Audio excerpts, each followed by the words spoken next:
Hello. Let me make sure. Should probably fix my posture. No shrimping. Hello. We are playing Sorcery.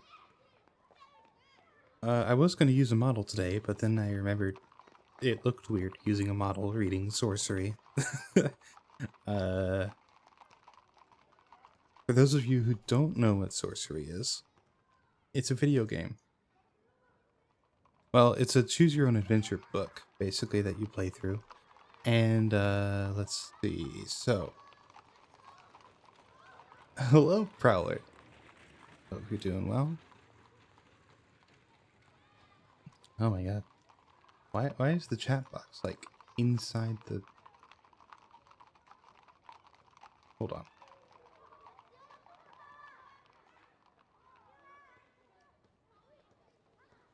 Let me try that again. That's weird. Why is it so small? Does it feel weird? Like it's cut off? What's going on here? Alright, one second.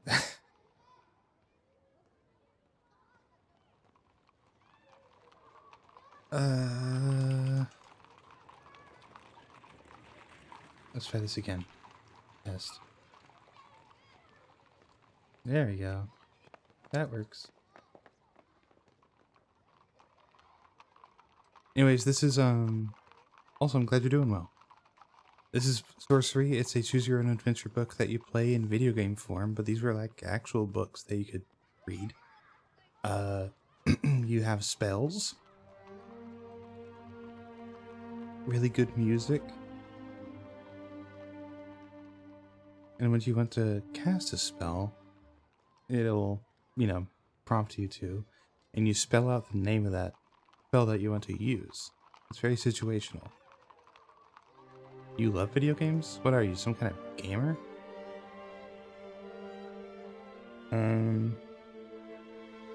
Oh yeah, you have the items that you can use. Some of the spells require items, like the skull cap, the nose plugs, that kind of thing, the bamboo flute. Keys? Oh, right. Key items, it looks like. You have to keep... You're a gamer. Happy Pride. Oh yeah, you have to keep track of food and water and such. You need to make sure you have enough food to go through the next few days. You have weapons for combat, treasure for money. That's basically... Oh yeah, and then clues, because we need to learn the way to open the door at the end of this portion. God, that music's good. The other key thing is that you can actually rewind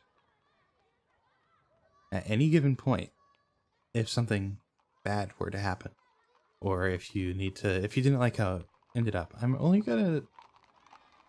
Unless it's like catastrophic or just isn't what I thought it was gonna be, I'm not gonna rewind that much unless I like die, But yeah, basically we are in the city of Kare. And in part 2 of Sorcery, the whole goal is to make it eventually to this north gate over here. But you have to know the password to open that door. We know some clues for some of the password. Well, that's about it. Well, we just started, so it's fine. The first noble knows all is the first one. The North Gate spell is only known in full to the first noble of the city. So if we can find that first noble, then he might be able to tell us. Or we can learn from him at least. There's Vic, a man named Vic, runs several businesses in this city port. And Landragor and Vic were comrades together once, but I guess there was a disagreement. The password for the wall of... Oh, yeah. And it's grayed out because we used it. We basically figured out how to use that clue. That's everything, though. So we have a choice to go straight down this walkway, down the main road basically. Go this way towards the river and the Festival of Thieves, or turn left towards this like living area. I feel like let's turn left.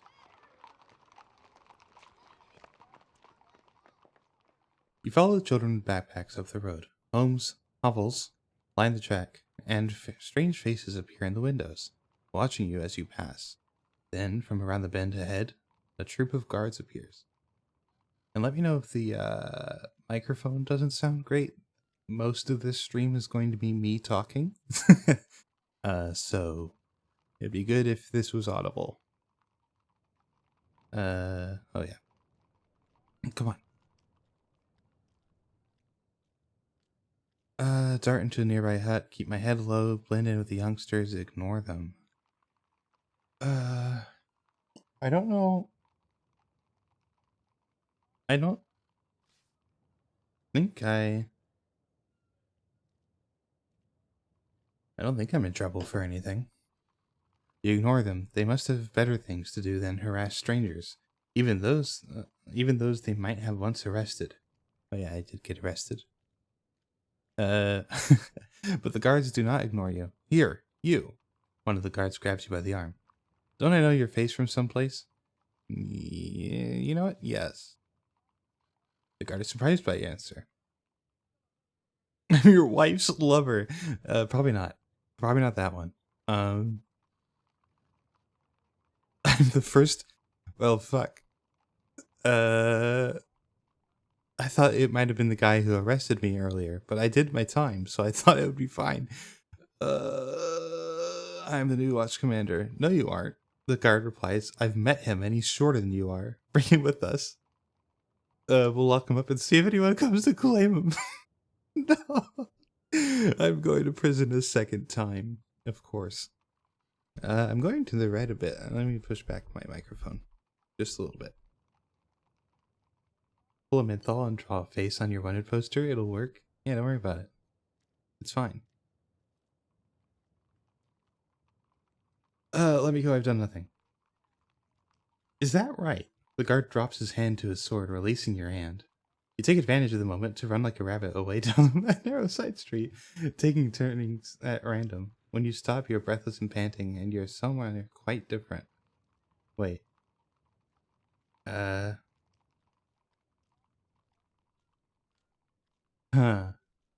Well, I guess we can run with it for now. It's fine. Where am I? Now what? Oh. Oh! Where am I? Oh. I see. OBS dropped. I understand now.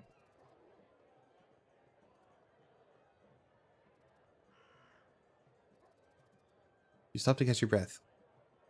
The land rises gently, a thin, meager scrub broken by rocky outcrops that, like teeth through an infant's gum. Goats roam the slopes, paranoid, shifty creatures who flee at the sound of your running. Suddenly, you could be back in the fields of Cristantante. This part of the city port is barely habited. Habited? So should be safe enough to pass through quickly. Your stomach rumbles with hunger. Stop to eat. You find a low stone to perch on, and rest to eat the last of your cheese and bread. You feel much better for it. Cities are deceptively tiring.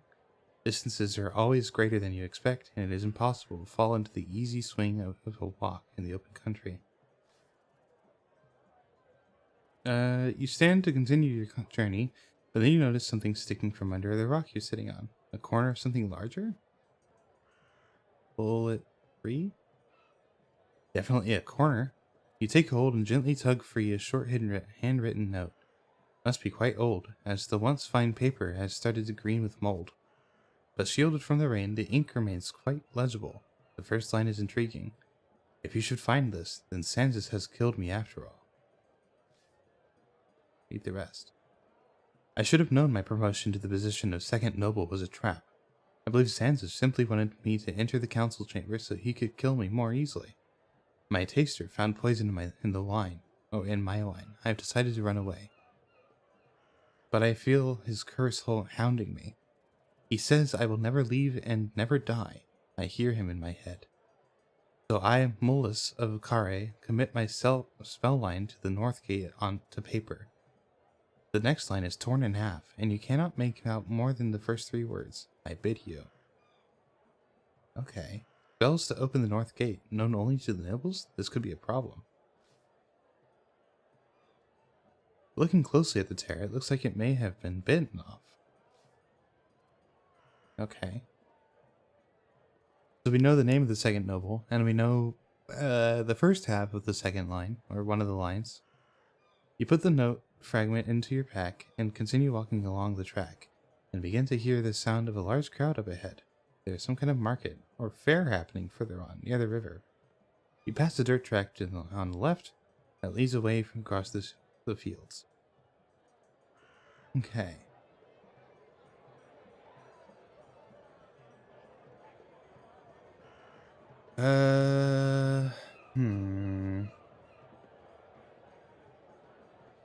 So I could go towards the crowd and go towards like the market, or I could go away from it because this is the festival of thieves.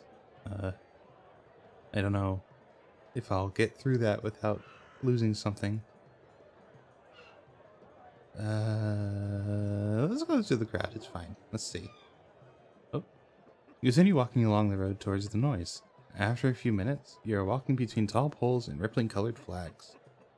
People and creatures sprawl across the path, and several tents have been erected, their poles joined together by more flags.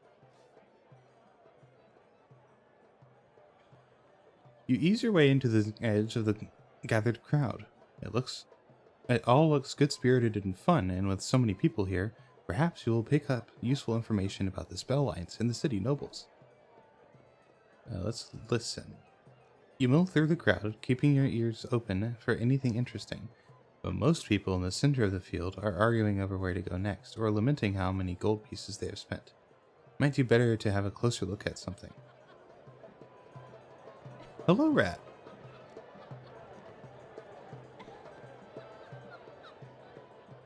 You walk to the south end of the fairground midway. A boy with a barrel stands off to one side, and a dull-looking tent stands near the river. There are more exciting stalls further north. Small tent. You approach the small tent. By the door, a young elven woman is collecting the entrance fee. 1 gold piece. I have 12, so that's possible. She declares, winking at you. What's inside? Marco the Amuser, she replies, still winking, smiling and winking. Perhaps there is something wrong with her other eye. He's very funny. 1 gold piece. You brought candy? I do like candy. I'm always saying this. Pay her?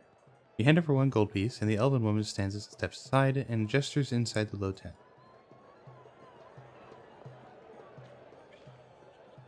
The inside of the tent is dark. There are no candles or lanterns, and the cloth is thick black velvet, preventing any sunlight leaking inside. In the center of the floor, a man with green hair is sitting cross-legged, his eyes closed. Look at the man.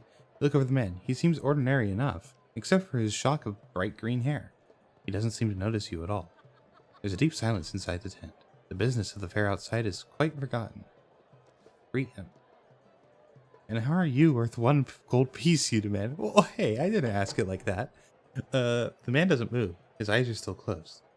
He seems to be breathing very deeply. Approach him. You step closer, expecting the man to leap up, or react, or, in fact, do anything. But he simply sits there, as you approach to within arm's reach. From here, it is clear his green hair is, in fact, a wig. Can I cast a spell?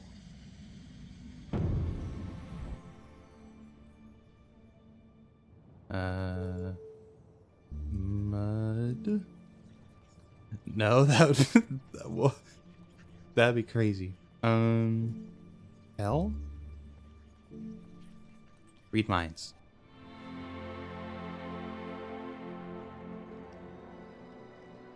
Flip on the cloth skull cap and cast a spell. With it on your head, you find the mind of the man in front of you and are surprised to find he is suppressing a gale of laughter. Something about this situation is very funny to him, it seems. Grab his hair? You reach out to pull off the man's wig, but he reacts like lightning, his hand snapping up to catch your wrist. That's my act, he mutters, and releases your wrist once more. What do you mean? You ask, but he does not reply. Am I just getting pranked? Is that what the amusing part is? Okay. Is there anything else I can do? Can I? No. Zap? No, I'm not gonna snap him. I'm not gonna kill him. That would be. Oh. This man stole 1 gold from me. I'm just gonna fucking kill him. I guess I leave. This is pointless and a clear waste of money. You step back outside where the elven woman smiles at you. Did you enjoy? She asks. Yes. Yes, you lie. Oh, good, the elven woman replies. Marco will be pleased. Everyone else today thought he was rubbish. She waves to you as you leave. The fair spreads out all around you, a collection of booths and rings and tents and stalls. Hawkers announce the various attractions at the top of their lungs. The general atmosphere is cheerful, with just a hint of violence. Oh, I can still go do the other ones. Okay. Barrel boy? Unfortunately, I could not snatch the wig. I feel like it would be useful, but you know, it's his act. Whoops. You approach a boy standing by a barrel and looking sheepish. What are you selling? You ask. The boy points into his barrel, but doesn't answer. Look in the barrel. You peer into the barrel. It is full of small, hard apples. Most are blackened by disease or else are shot through with maggot holes. How much is an apple? You ask, despite the fact that it is hard to imagine anyone paying for one. The boy holds up a single finger with one hand and all 5 fingers of the other. 6 gold pieces? No one will ever pay you that. The boy rolls his eyes, thinking he must be an idiot. He holds up one finger, puts it down, and puts 5 fingers on the same hand. 5 gold pieces for 1 apple? The boy smacks himself in the forehead. He grabs 5 apples and holds them out. Okay. He nods. That's 5 apples for 1. I mean, they're rotten, but I guess I'll buy some. Maybe I'll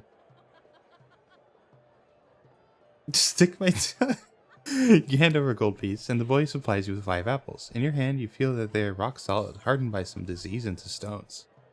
This might be useful, actually. The boy bows his head and thanks, and then gestures behind him. A girl, possibly his sister, pops up from behind another barrel and pulls a face at you. Stick my tongue out in return. Stick your tongue out in reply. The girl giggles, then dodges down behind the barrel. The boy looks at you expectantly.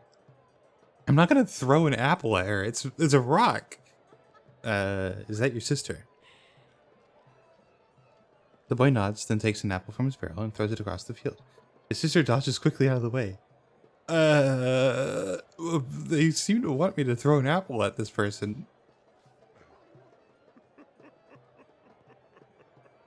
You lob one of your apples at the girl, but she dives into one side and it misses. The boy claps his hands. I guess I'm gonna do it again. You ready your second apple and wait for the girl to show herself. As soon as she pops up, you throw, but your aim is off and you miss by a finger's breadth or so. She giggles, then ducks away out of sight. This time, you ready your aim, and the moment she arrives, your throw is sharp and on target.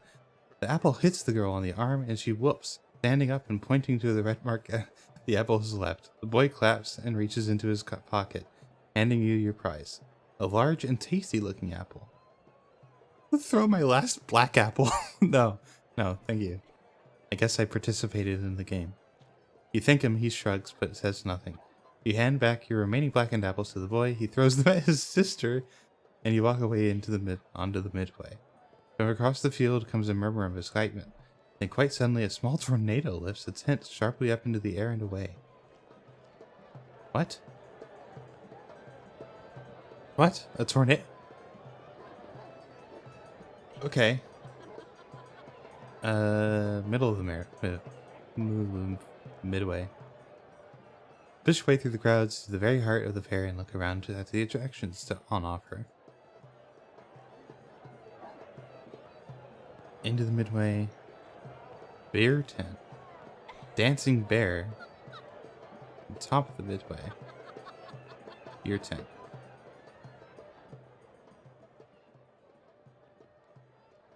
Still feel bad about throwing the apples. Just by the river is the low tent, surrounded by several stumbling figures. It could almost be a tent for dancing, except for the strong smell of brewed grain that drifts over the air. In the stall, a group of 3 half-goblin women are pouring mugs of beer and talking to the locals. The sign reads, 1 mug, 1 gold. 4 mugs, 6 gold. Wait. Oh my god. I love that emote. I guess I'll smell the air. Is it good? Is it tasty? You pause to inhale the rich smell of brewed grains that hangs around the tent. It is quite nourishing. One of the bar women catches your smile. Nice, yes, she says. Even nicer in a glass. A tall, spindly creature raises his voice to announce he is buying 4 mugs. A huge cheer goes by, but mostly from the women behind the bar. I don't think...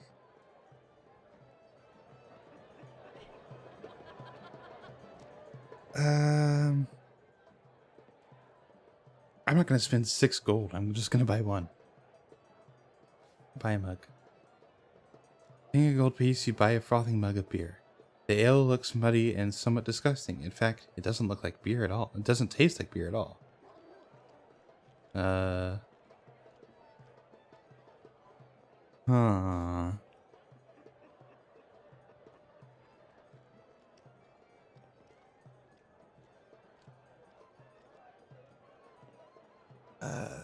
This isn't beer. Leave the stall. Drink more.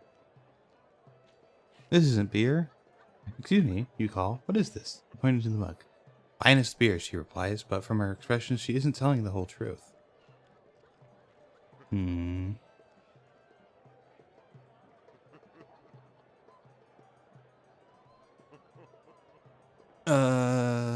This is like no beer I've tasted. You reply outright, but the barwoman merely smiles. Why, thank you, she replies. She answers, and moves away to serve another customer. You leave your beer half finished and walk away from the tent. Look back. Looking back, you notice a pipe running from the tent directly into the Jabaji River. It seems the beer isn't beer after all. From somewhere nearby, you catch a glimpse of a shadowy figure disappearing behind a tent. Something about the way it moves is familiar. Follow the figure? You push through the crowd, following the dark figure into a narrow gap. Cautiously, you enter the narrow space, and suddenly there's a hand at your throat. I will kill you, breathes a voice you recognize. Laugh with pleasure. You laugh to delight. It's Flanker, the assassin whose life you spared before you reached Torapani. Greetings, you declare enthusiastically. Flanker nods. He does not smile, but he seems pleased to see you. Aha, my friend and enemy. I see, like myself, you also enjoy the fun of the Festival of Thieves, and you look as hale as the moment you left me. Your journey has been uneventful so far, I trust. And how have you fared in Kare? I can't complain, other than getting arrested. Well, so far. Indeed, so far. Flanker laughs, quite so, as you have not had to face the portal traps. They will take your smile and move it to your throat, as we assassins say. Portal traps? Flanker laughs. Do not fear. You have not missed out. You have only survived this far because all the traps are on the other side of the river. He pauses to glance around him, as if he is waiting for something. But if so, he does not see it. I have a few minutes, he says. Tell me a request. How goes it? The journey is long, but I am unbowed. Good. He nods. I'm glad you are still no coward. To be defeated is a shame, but to be defeated by a creature without a spine is torture. I need to find the city nobles. I was told by a note that they are the only ones who know the spell to the north gate. Like nods. Indeed, this is true. But I do not know the city well enough to know where you might find them. Perhaps you might appeal to one of Kari's gods. Which god? Flying is not strong enough for such knowledge, I think. Though you could try his shrine, between the well and the docks, Flanker replies, somewhat carelessly. Otherwise, Korga would know, but his temple is by the north gate. He nods finally, but I must be away. Perhaps I will see you again later. I'll be drinking at the Wayfarer's Rest tonight, in the docks. Join me if you will. The Wayfarer's Rest, in the docks. Okay. You nod to Flanker and return to the main throng of the fair. From across the field, the dancing bear seems to have run amok. Certainly, the crowd around the dwarf is shouting and fighting. The event seems to be closed. I found 3 new clues. 4 nobles know the spell. You're each given 1 line of the spell to the north gate of Kare. You'll need to find these nobles if you can and learn their secrets. Okay. We know who Mulos is. The priest at the Shrine of Slang might be able to help you find the spell lines to the gate. The shrine is located between the well and the docks in Laura Kare. There's Korga and then portal traps. Kare is protected by a series of portal traps. Okay.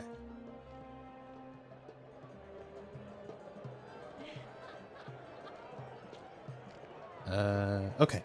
We are going to come up on an ad break in just a few minutes, so I'm going to go ahead and do that. I'll be right back.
Whoops.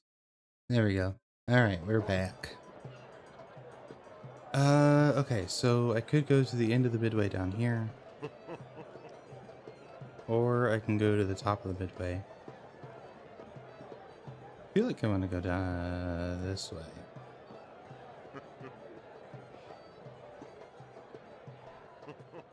You walk to the north end of the fairground midway. The fair continues from here and a road leads away uphill. Musicians, bare knuckle fighting, leave the fair and the end of the fair. Musicians? You head over to where a crowd are watching a troupe of dancers who spin and swirl in time to a lively tune. There's something quite hypnotic about the performance. Cast the spell? Keep watching.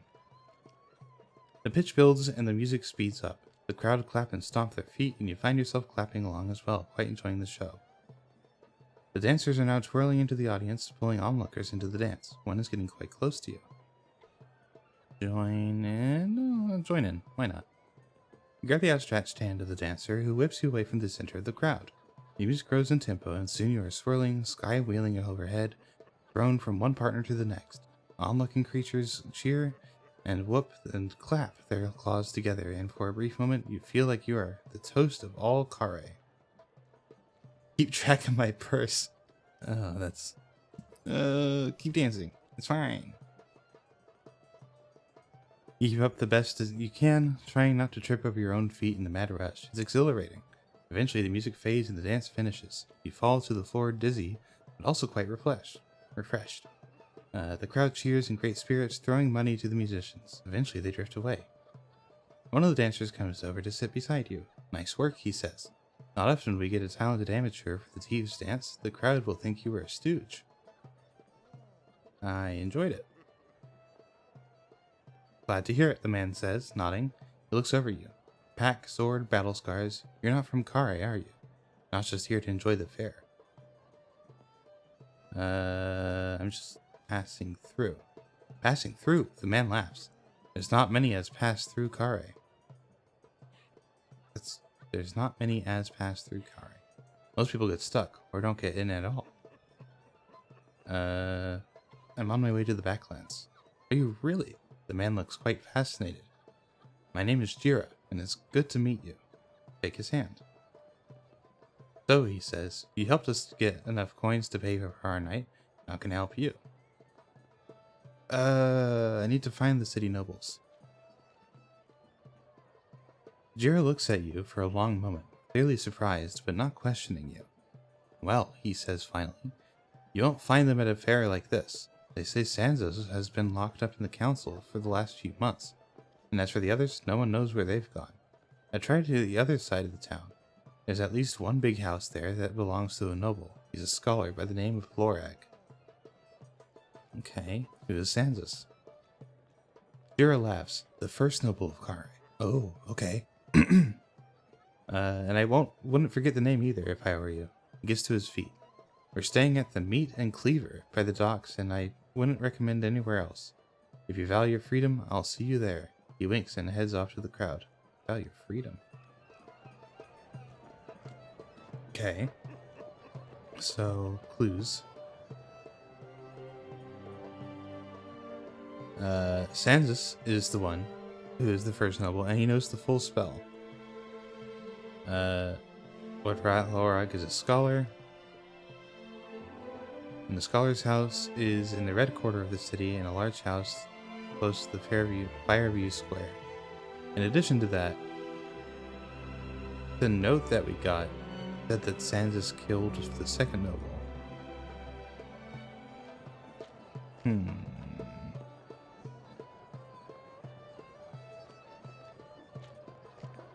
Bare knuckle fighting? You cross the fairground to a wrestling ring. A ruffian inside is announcing the current challenger. People of Kare, are you ready for a fight? In the white corner we have our challenger, Anvar the Barbarian. The crowd cheers and whoops. Look over Anvar.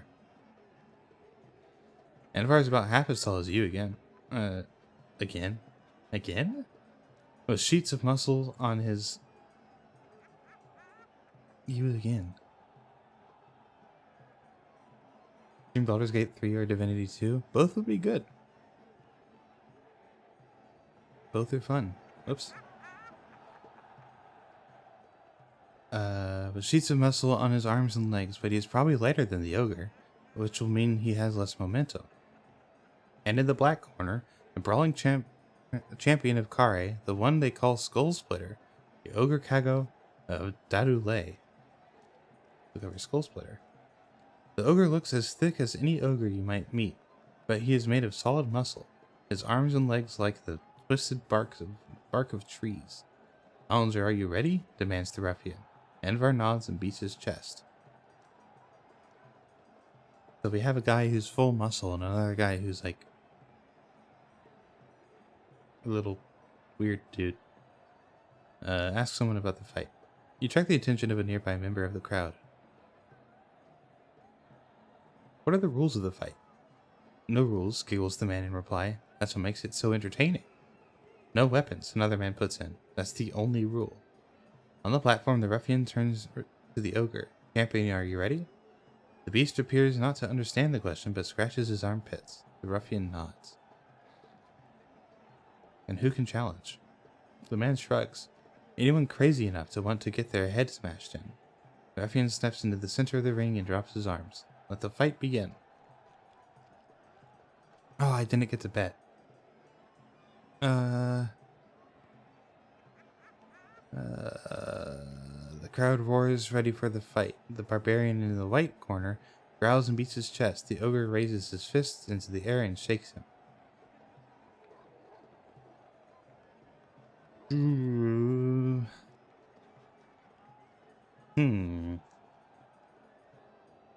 Cheer for the ogre. Finish him, to the ogre, who bellows with anger. The barbarian beats his chest and pounds the ogre heavily about the head. Suddenly, Anvar is looking good.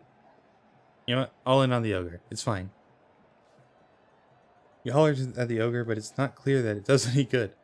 Finally, it is all over. With a single blow, Anvar the barbarian powers forward and hurls Skull Splitter to the mat. The crowd goes wild. Inside the ring, the master of the fight raises the barbarian's fists in the air. Who challenges our champion? The price is 10 gold pieces. Or the prize is 10 gold pieces.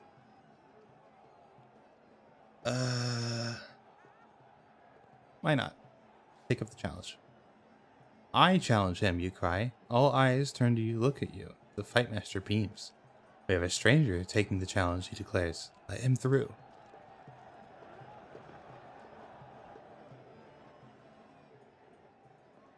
The crowd parts and you are helped up into the ring. Under his breath, the fight master outlines the rules. A fair fight, no magic, and pound your opponent until they can't stand. Ready? He asks. Look over the barbarian. You look over your opponent. He's almost half as tall as you again. The muscles on his chest and arms like sculpted wax. In the black corner, then, the ruffian announced, is Anvar. In the white corner, the ruffian turns to you and hisses, what should I call you? The Analander. You declare, shouting it so the crowd can hear. They catch the name and throw it up in the sky. The Analander, they cheer. The crowd begins to furiously place bets. You hear them discussing your relative merits. He looks feeble. Looks like a maniac to me.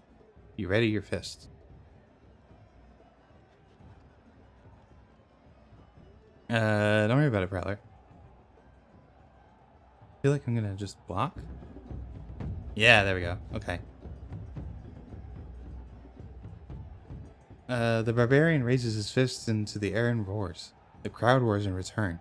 You drop down into a ready crouch, knees bent, arms wide, ready to react. Anvar charges straight at you. You wait for the last moment, then throw yourself to one side out of harm's way. Okay. We're gonna go like at a 7 here. Thump. Readying his forceful blow, you hurtle forwards as the barbarian swings for your head. Throw your hand in? What is going on here? What is the vibe? I'm gonna block. Oh, we're both blocking. Okay. Uh-oh. You drop into a defensive crouch. The barbarian peer at you in return through his floppy fringe. He bits his huge chest and roars. Can I go all? No, I'm blocking. Yeah, I couldn't beat that. You stay low. Your suspicion is well founded. A moment later, the barbarian stomps forward with all his weight, knocking you back across the ring. pulverize. No, he blocked! Preparing a heavy swing, you charge for your opponent. The barbarian blocks your blow. I'm blocking. Okay. He's recharging, so I'm blocking again. Good lord, Prowler.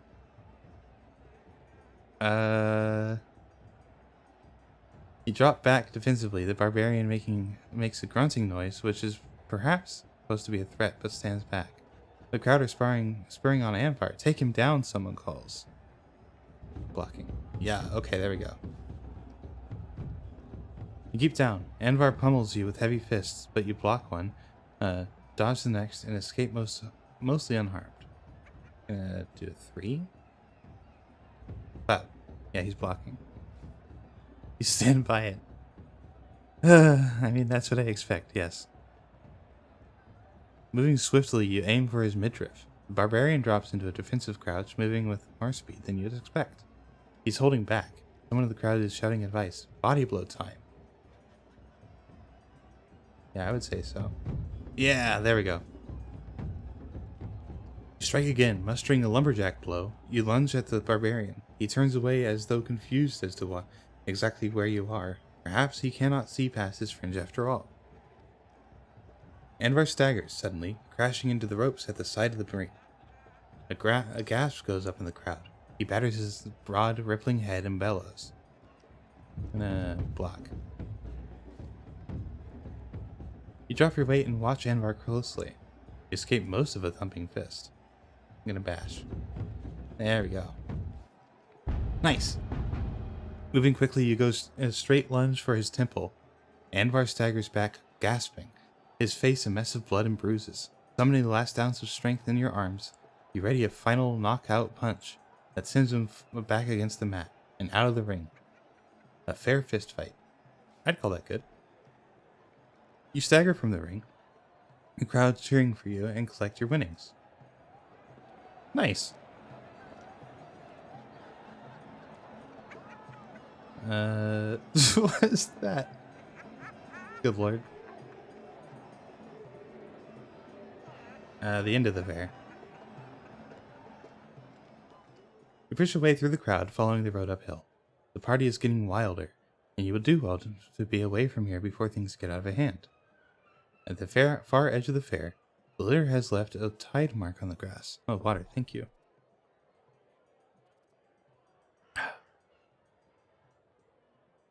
There's one last small tent here, probably a ticket booth that has simply been ignored by the crowds of Kare.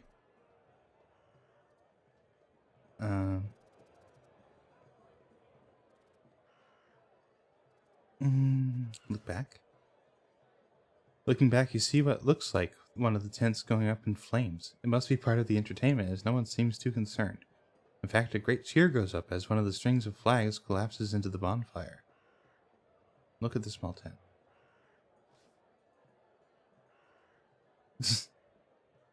Oh, that's Amalia. I'm happy to see an Amalia emote. You pause to walk around the small tent to discover it is in fact a small attraction of its own.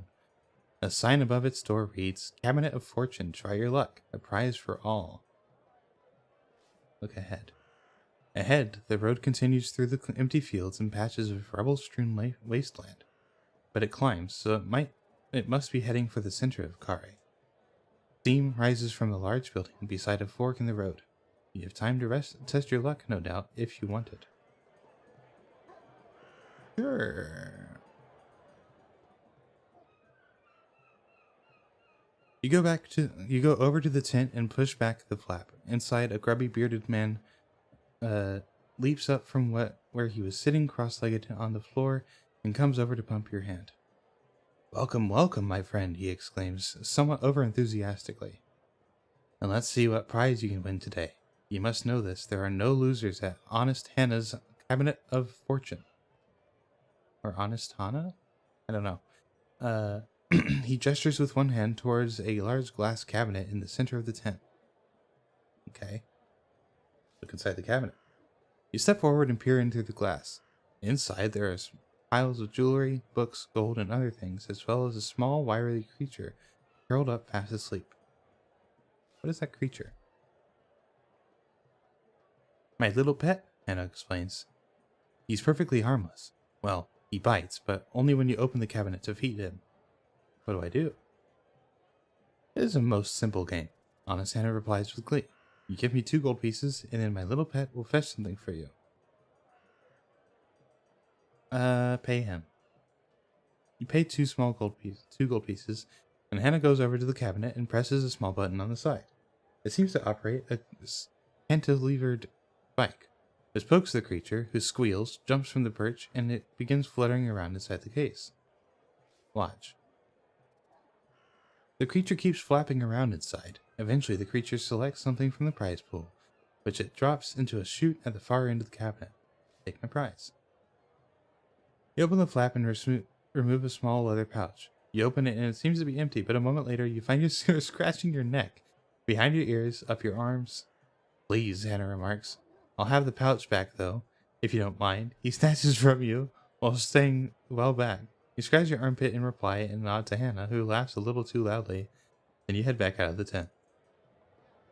I paid 2 gold to get fleas. Okay.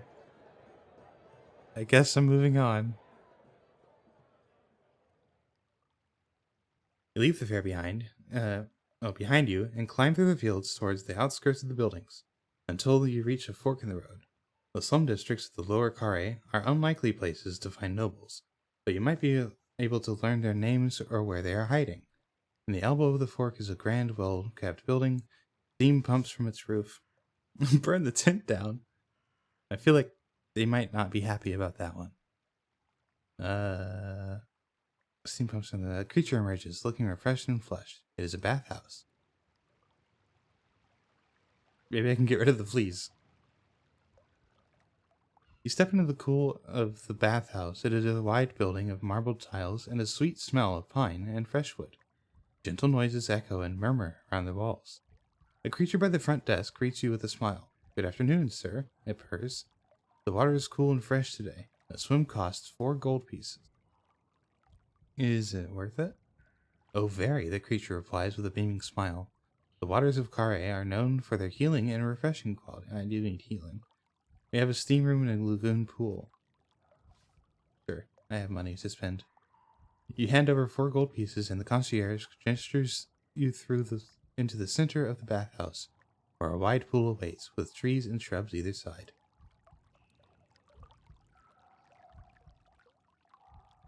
From across the room, steam curls from the doorway of a glass-doored room. You strip off and pile your clothes and belongings in one corner of the room. Swim. There we go. Now I'm healed. You dive into the pool and swim a few enjoyable lengths. You feel the fleas washing from your body. You feel better for the exercise. You feel your shoulders unknotting and your body relaxing. Try the steam room. I feel like I'm going to get my shit stolen. You enter the steam room and take a seat on one of the benches. The temperature is almost unbearable. Through the curling smoke, you see another figure in the shadows. You are not alone. Greet the other figure. Greetings, you call out to the smoke. The other figure does not reply, but stands and moves away through the steam. You feel the blast of cold air as the door opens and closes. Is he going to take my stuff? You sit in the smoke enjoying the relaxing steam until you cannot take the heat anymore. Wait a little longer. Wait a little longer as the steam sinks deep into your bones and makes your muscles relax. You feel quite wonderful for it. A second figure, who you had not noticed before, stands and leaves the steam room. You head back out of the steam room. You feel great calm and relaxedness flooding through your veins. Check them over. No trusting the city to pass up the chance to rob you, you check through your belongings, but everything seems to still be in place. Oh. Pleased, you head for the exit. The creature at the front desk beams cheerfully at you. You step outside onto the street. That's nice. Oh boy. I feel like I want to go further this way.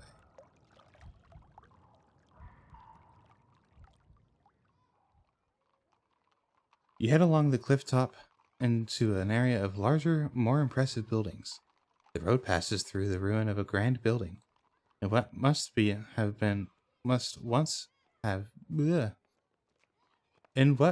been a glorious morning room, an ornamental pond is all that remains. Moss grows from the cracks in its still tiled sides.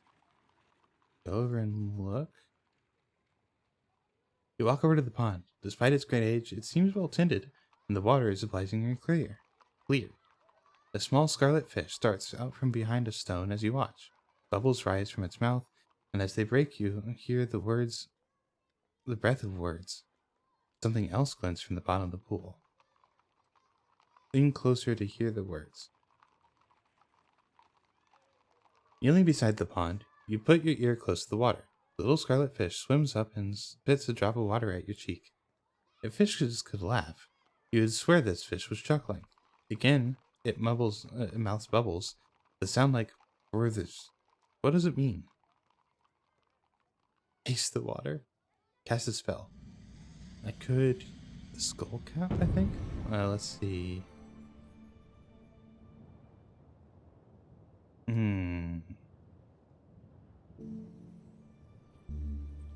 Law? Control non-intelligent creatures. No. Yeah. Of the green-haired wig. Fuck. I don't know. How? Find safe package.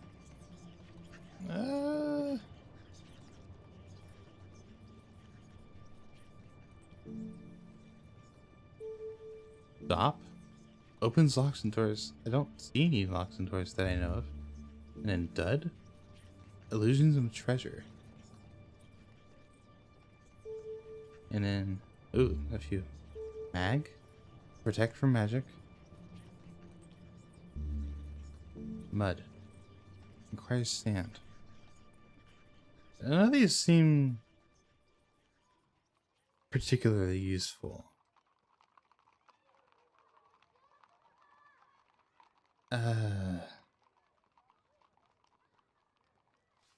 Look deeper into the pond. Your eyes trace the second gleam.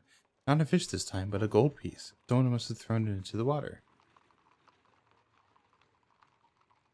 I feel like I would want to throw a piece of gold in too. I don't know. But I can't, and I feel like taking the gold piece is a bad idea. Oh my god, changed. Quick and carefree, the dolphin is happy to leap and swim his way through the world. He is brave, but not rash. Okay. Taste the water? Uh-oh. You scoop up a handful of water and taste it. It is brackish and foul, and you spit it out immediately. Yeah, that makes sense. I'm gonna move on. The road slopes downhill towards a large domed building. To the right, a narrow road winds uphill. You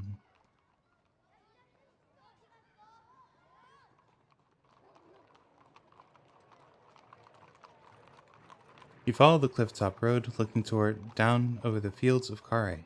You can see workers still breaking their backs in the setting sun.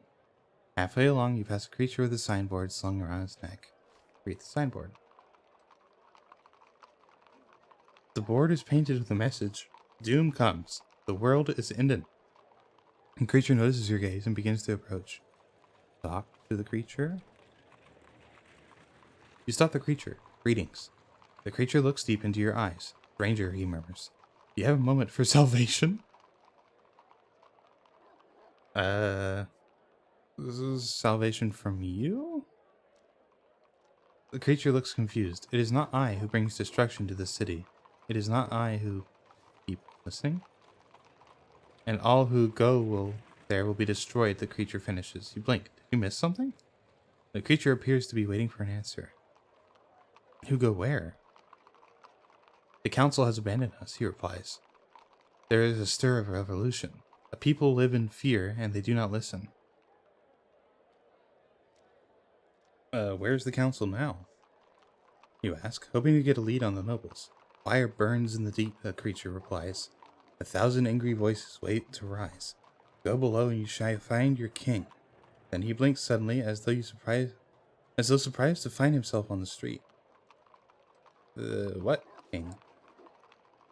Creature looks startled, yelps, and then runs away from the street. Okay.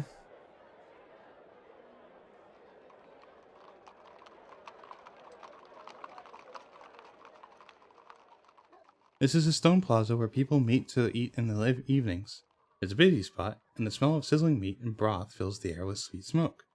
The main road leads away from the cliff, and another road has leads left and upwards.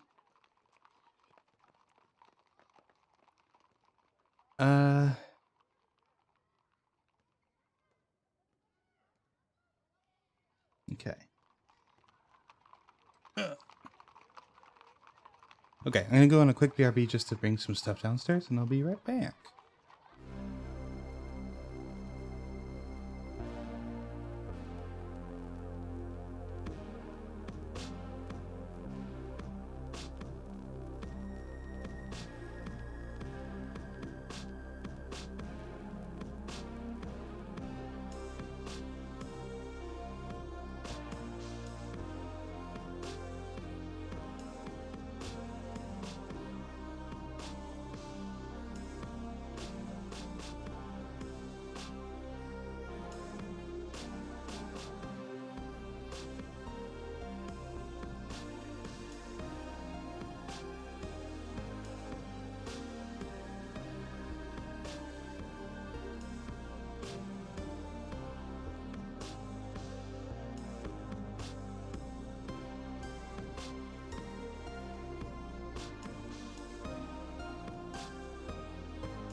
Hello, I'm back. Hello, Raku.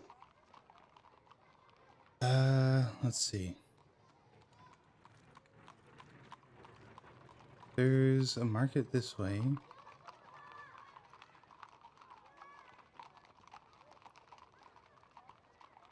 Let's go to the market. I feel like I need food, so. You slip into the shadow of the market. It is clearly after hours. The carpet and trinket sellers have packed away, boarding up their shops with planks, chains, gates, and the occasional troll guard. Instead, food vendors have set up along the winding corridors and intersecting passages of this great building.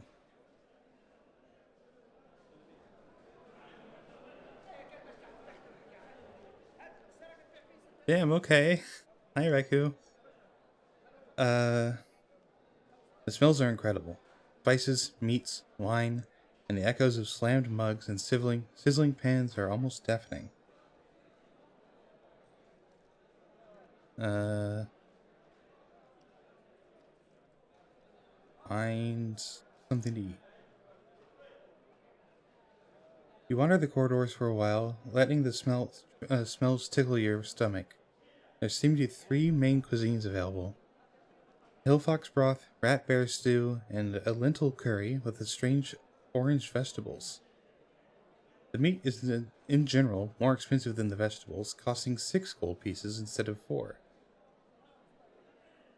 Watch the people. You hang back for a moment, watching the creatures passing by. Several are eating meals they carry with them on thick leaves, shoveling them into their mouths with forks, claws, or prehensile tongues. You can't help but notice that most of them seem to be vegetarian, which is most curious. I feel like yes, rat bears stew. I feel like the game is telling me I should not be eating the meat. Choose a stall to eat at. You turn your nose this way and that, enjoying the smells. Like if a lot of the people are avoiding the meat.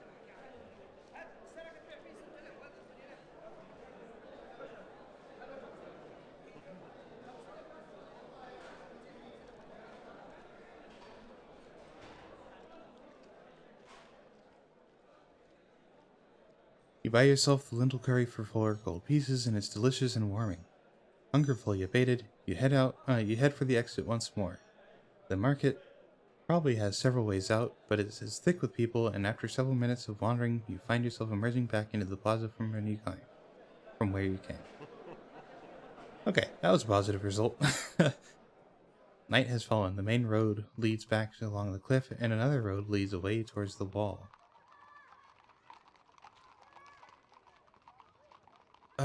I feel like the main road might have inns, right? Do that.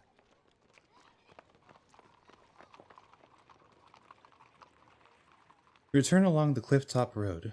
Eventually, you find yourself back by the fish pond. The main road continues onwards along the edge of the ridge, and you hear the sound of a crowd in the distance. A narrow lane heads uphill to your left. Oops. Goodness gracious.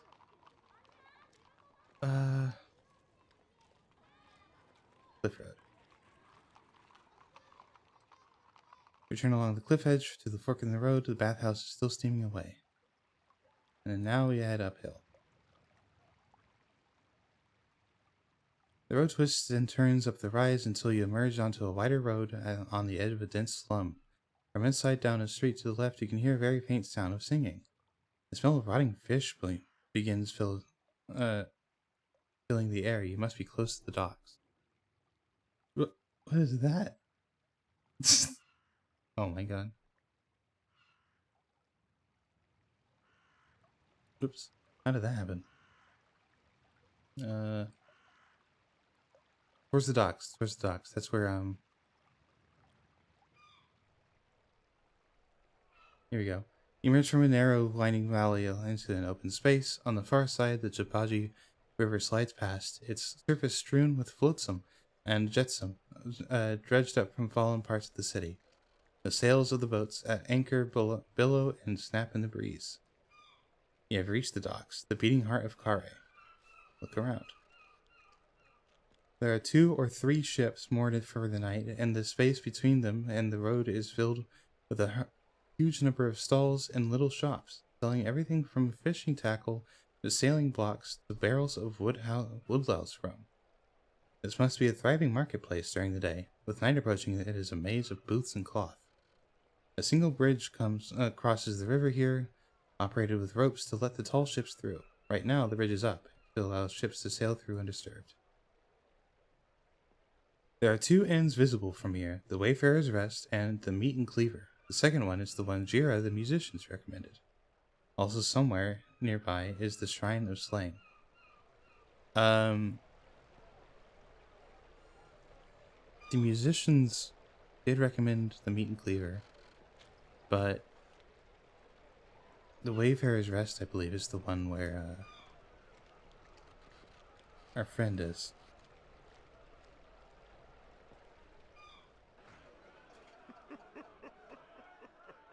You make your way inside the Wayfarer's Rest. It's a lively and bustling place.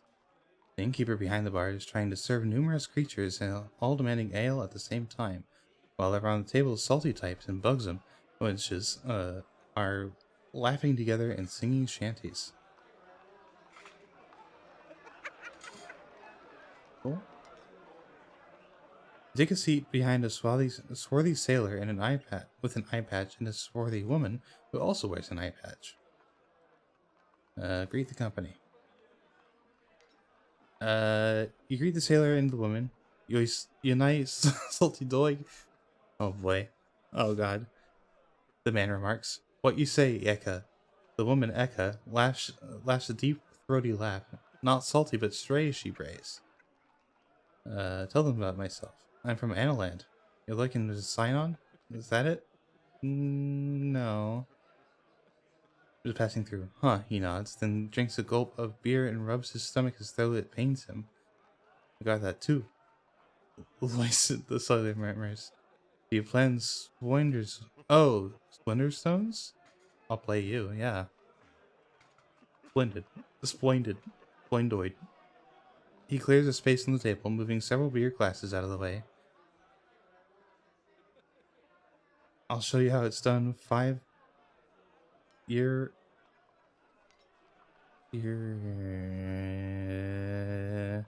on. The sailor counts out 5 dice each and takes first bid. Roll dice.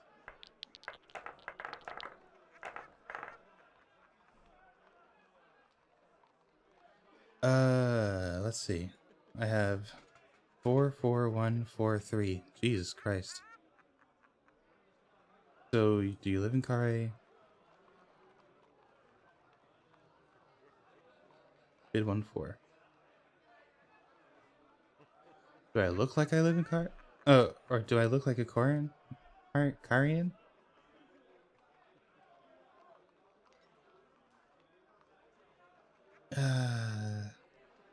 I'll look different to me.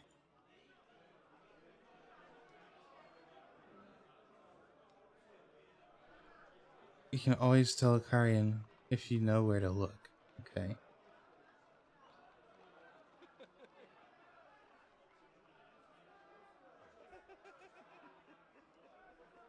Ah, 4 3s. I'm gonna say no. I'm calling that.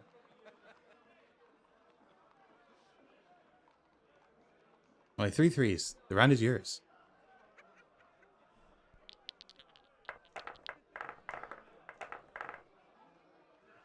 3. Interesting. 1 4. I mean, that's yes so far. 2 2s. 3 4s. It's possible, but I'm gonna call it. The sailor wins this round. Okay.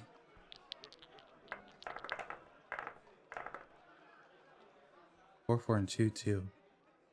I need directions to the north gate. Can you help me?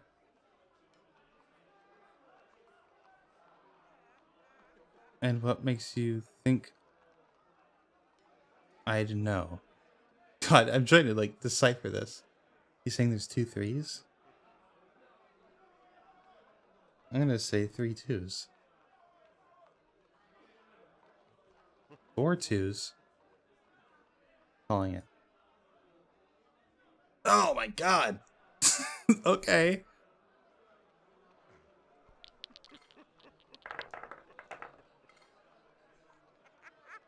Uh, 2 twos. I don't have any twos. I'm gonna say 2 threes. Wait, turn. I'm calling it. There's no way. There we go. The round is yours.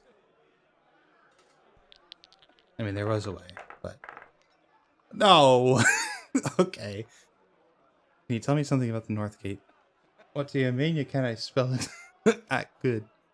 Good lord. I'm so bad at accents. Can you tell me something about the North Gate spell? I'm gonna say 1 3. Oh, what are you doing in the city? Stopping over? Good time to be here. Um,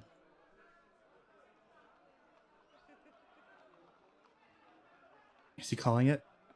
Ooh. I can't do accents well, and my only decent character voice is half-assed Skeletor. God. What's Vic going to do? Ooh. 4 twos. No, I'm calling it. Vic's a good start. A good sort. He's gonna straight up the oil place. The whole place. Vic for First Noble. Calling it. Oh my god! uh...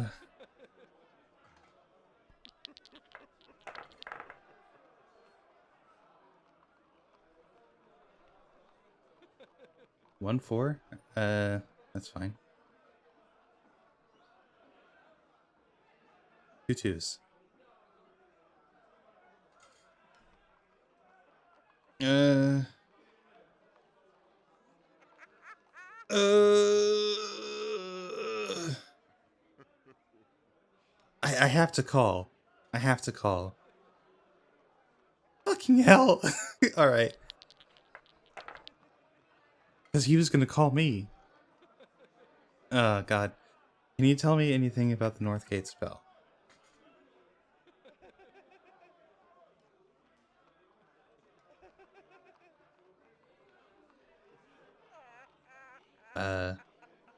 I thought most of the nobles are dead. Okay, I'm calling it. No, he wins. He wins the game. 4 gold pieces. Another? Yes.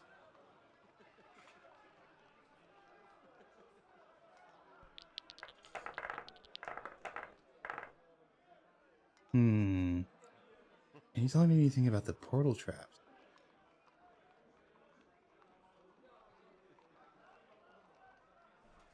Avoid them. Okay.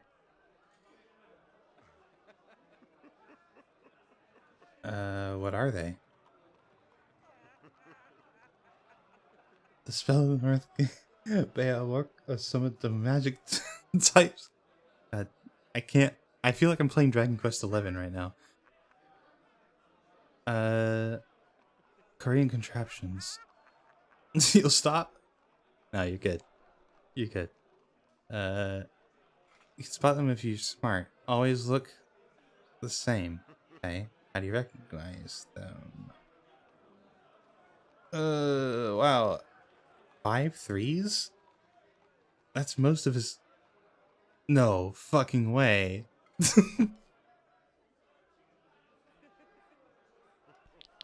Huh?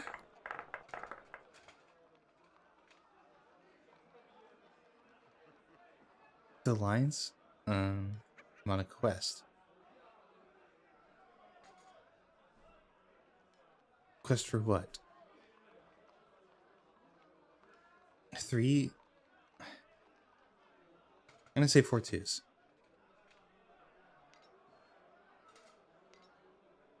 4 fours? Calling it. Okay, thank God.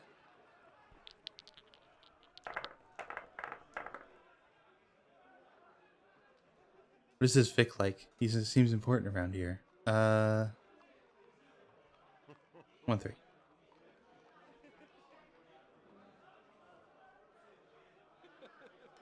He's a bit hard, but he's all right. Used to be an adventurer. A quest for the Holy Grail? A quest to the Holy Grail. Now you'll hate me. God.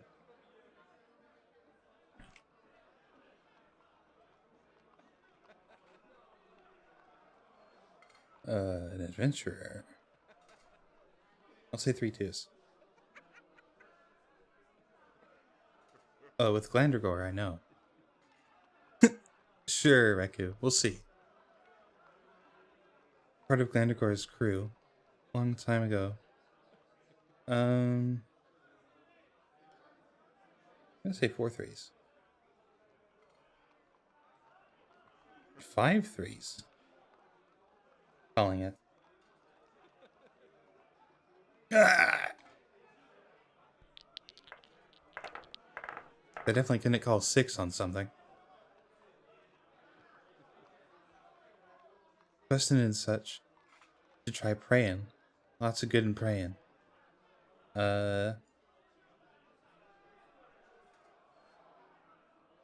Which god were you thinking of?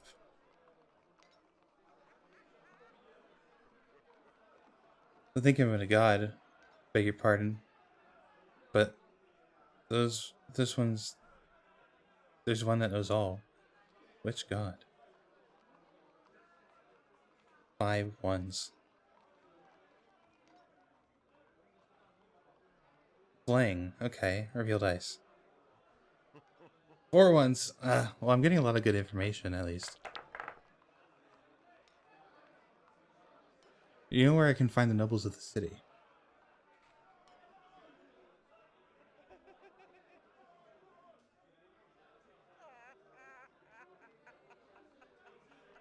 Ain't never seen no nobles, bro. What is he saying? Where have they gone?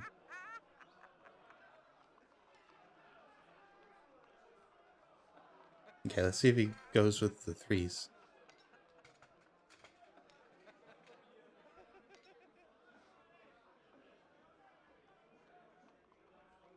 Last I heard, the nobles were meeting. Long meeting. Let's do 4 threes.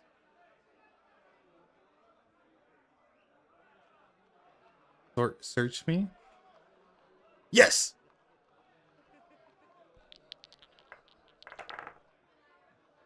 I'm paying more attention to the dialogue than the actual game. I know I'm going to look for a wheel. Good lord. Okay, have a good lark. Layerk?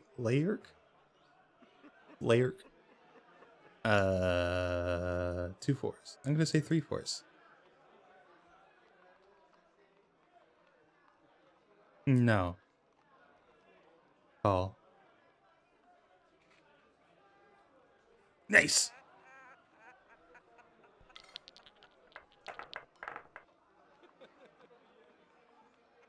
Is there anything else you'd like to tell me about the nobles? I'm gonna go with a 3. Not much.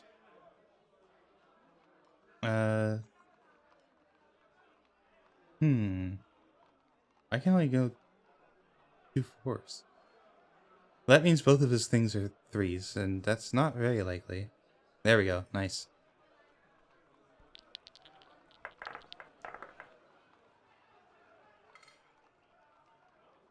Sense has gone rogue. That's... Worry? Yes, soy. Sense is the first noble.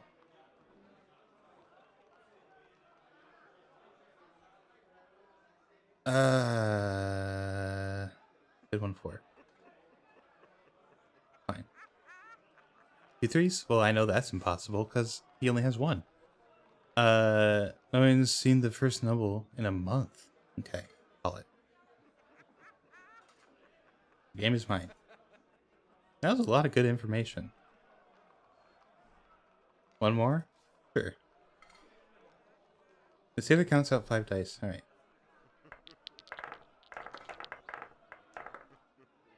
Oh my god. Okay. Start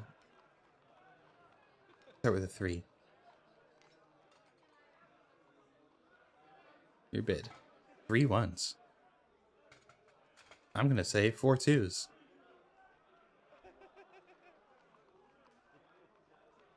Call it? Check this out.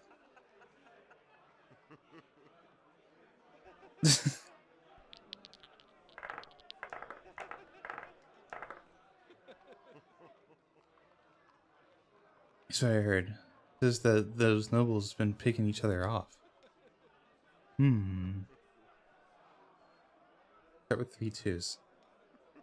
Thought they ruled together. Kansas got scored. Said he heard it from a fortune teller. I did. A fortune teller.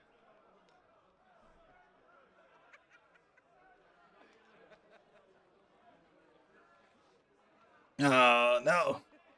Does he have a 4? He doesn't.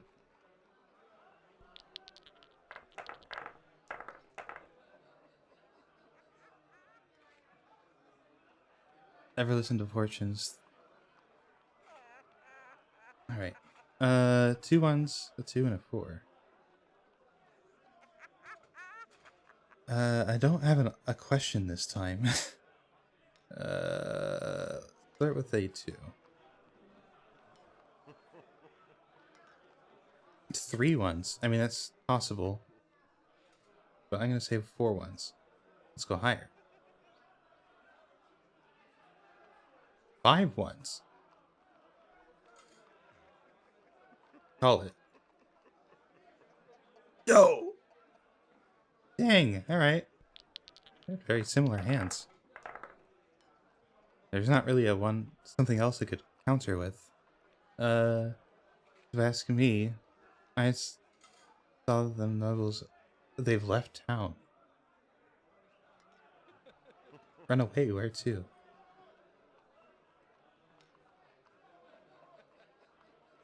I'd say they've taken the Tark's Quafer. Not that. All of them? I don't know. Tark's Quafer? What does that mean? 3? I'd like to win this game. Call. Taylor wins the round. Black.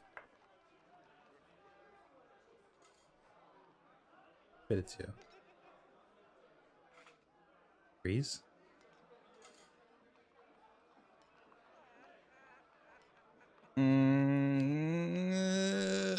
I don't. Fuck. 2, 4. 3 threes. Alright, now I know you're lying. There's no way. Oh, that was close. Whoa. Okay. Roll again.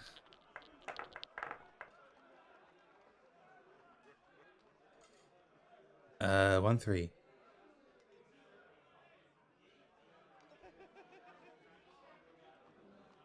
2 twos. I mean 2 ones.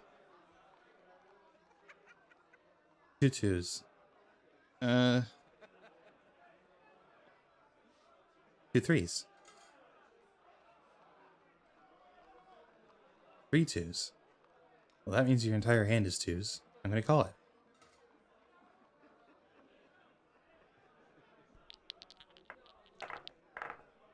Okay.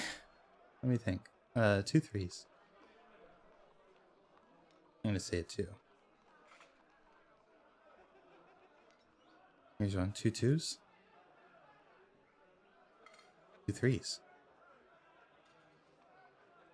Well, check this out.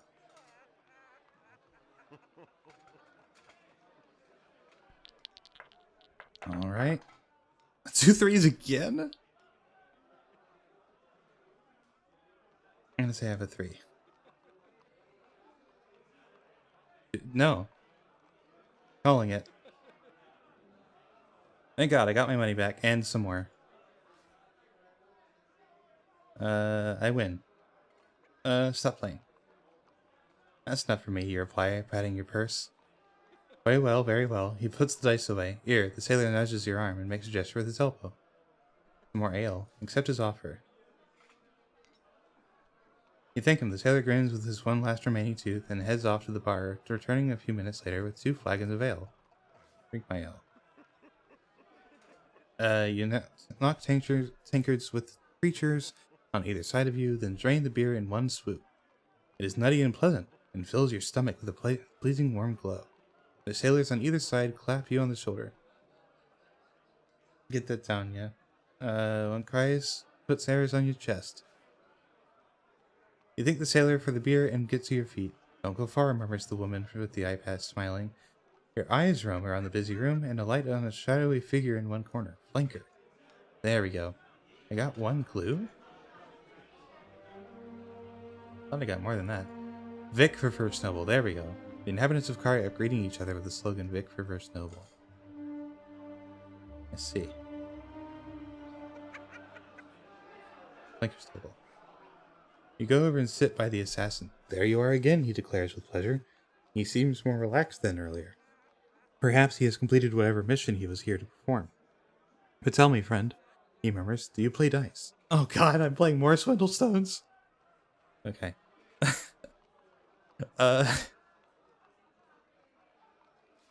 Sure. Swindlestones. Blanker's smile broadens. I see you know it. From a hidden pouch in his tunic, he pulls out a set of dice and pushes half of them across the table to you. Take them. What's the stake?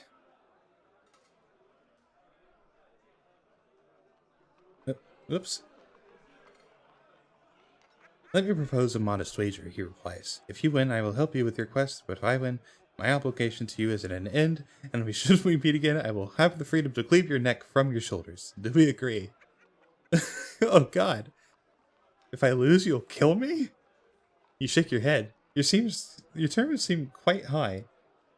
Blinker laughs. You think ill of me, my friend. I merely reclaim my right to end your life. I will not take it unless I am paid well, or you insult me. I only wish to free myself from debt. Okay, that's fair. Very well. Blinker hands you your dice, and you take the first bid.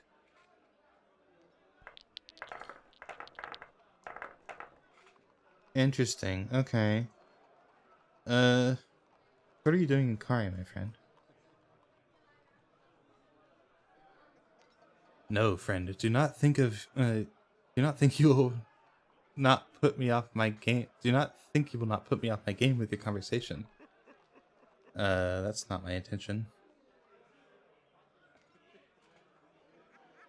But of course it is. It is what I would do were I facing an opponent I felt beneath me. Then I do have you concerned. Okay.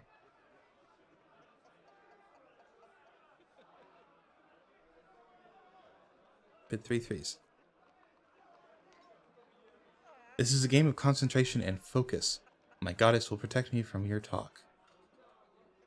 Perhaps if I talk louder, some of the other people in this inn will come and watch you to defeat. Bid 4 threes. Be silent, I command you. There are 5 threes. The round is yours. I love Swindlestones. This is really fun. 2 twos. Okay, I have a 2. That's fine. I will say 2 fours. So you're serious about not talking? Reputation once injured cannot be salved. Every humiliation is a scar one carries to the grave. Sounds serious.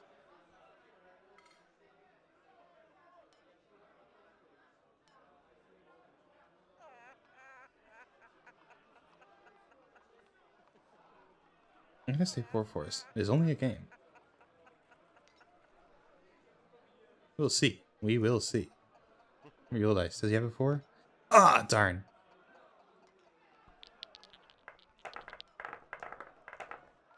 Ooh, 3 ones. What are these hands for this game? Good lord.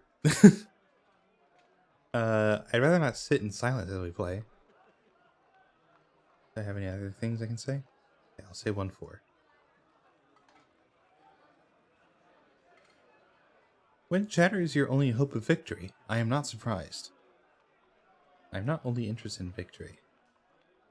I'm pleased to see you. I'd like to talk.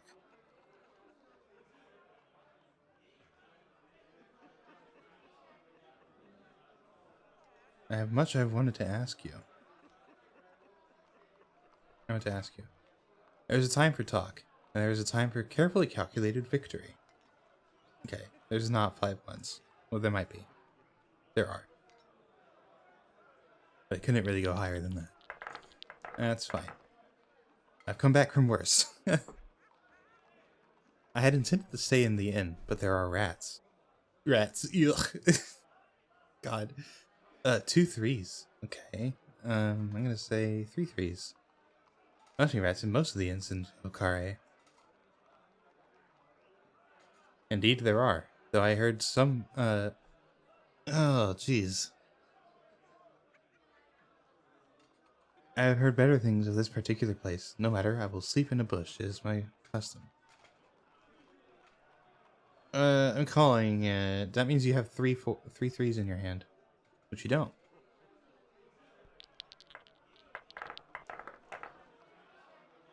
Two 2s and a 3. It seems to me that the sitting is not suiting you.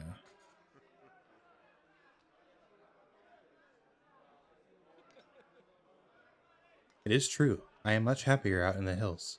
I'm gonna say 3 2s. Does he not have one? This is a city of foul men and women ruled by foul men and women. Oof.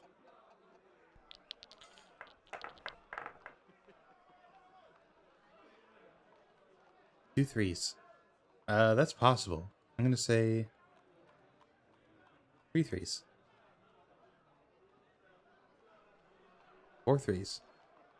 I don't really have a choice. Calling it. There we go.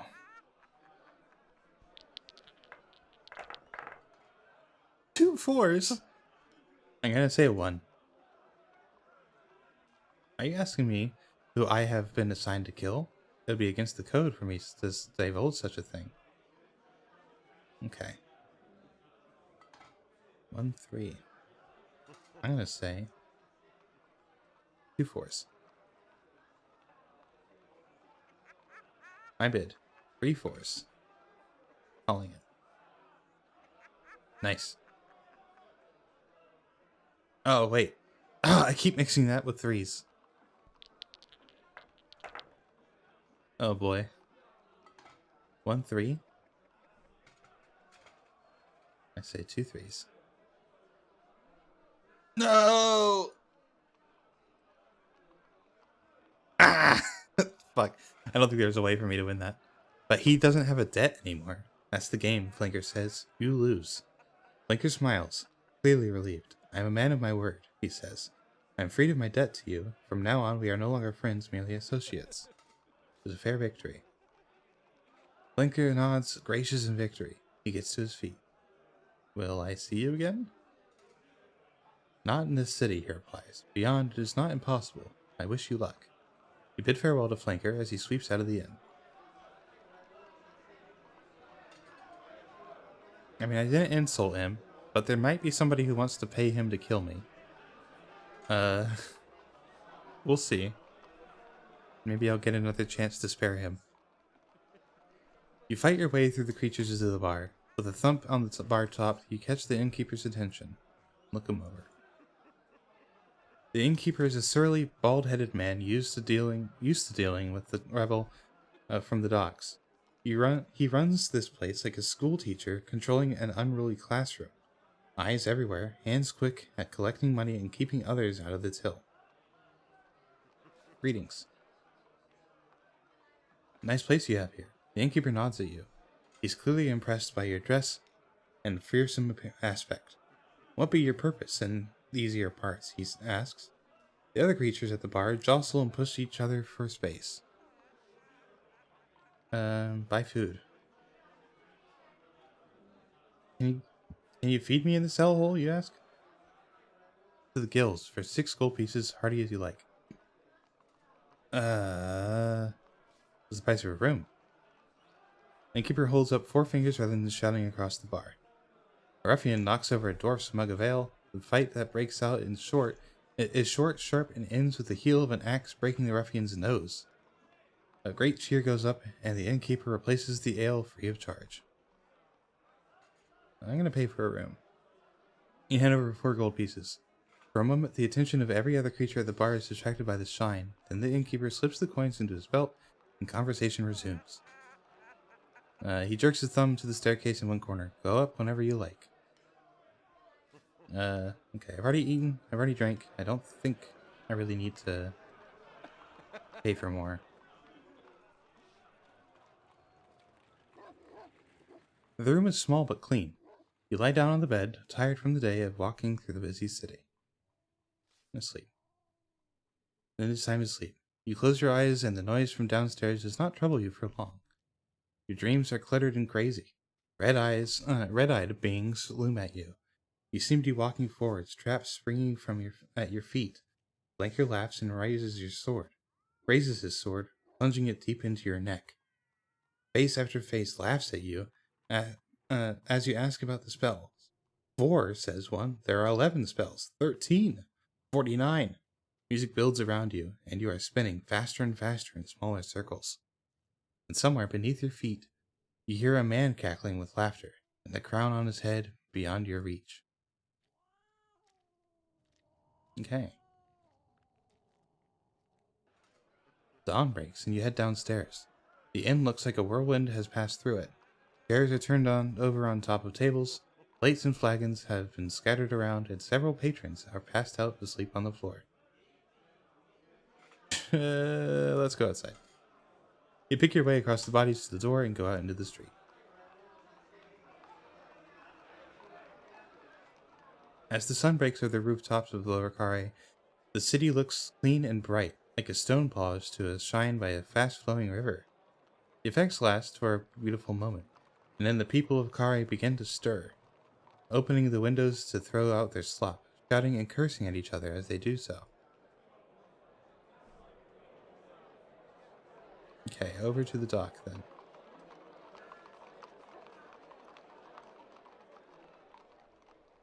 The market traders begin to set up their sails, fighting and threatening each other to get to the spots closest to the ships. A few sly types, probably pickpockets, begin to prowl the shadows between the stands. There are still areas of Lower Carre you have not explored, but you cannot afford to waste more time in these slums. If the nobles are to be found, they will be on the other side of the river, and if they are not to be found, you must reach the gate and try to find another way through. Buy breakfast. You wander through the stalls, looking for something to eat, to find a stand selling bamba bread for 2 gold pieces. Buy some. Buy a slice of bread. It is pleasantly filling, with a sweet, meaty texture. You thank the woman at the stall, then head over to the river to wait for the bridge to be lowered. After a while, a grizzled old man arrives and unlocks a small booth by the harbor bridge. He goes inside and closes the door behind him. Wait. You sit down outside the booth to wait for the man to lower the harbor bridge. Half an hour goes by and nothing happens.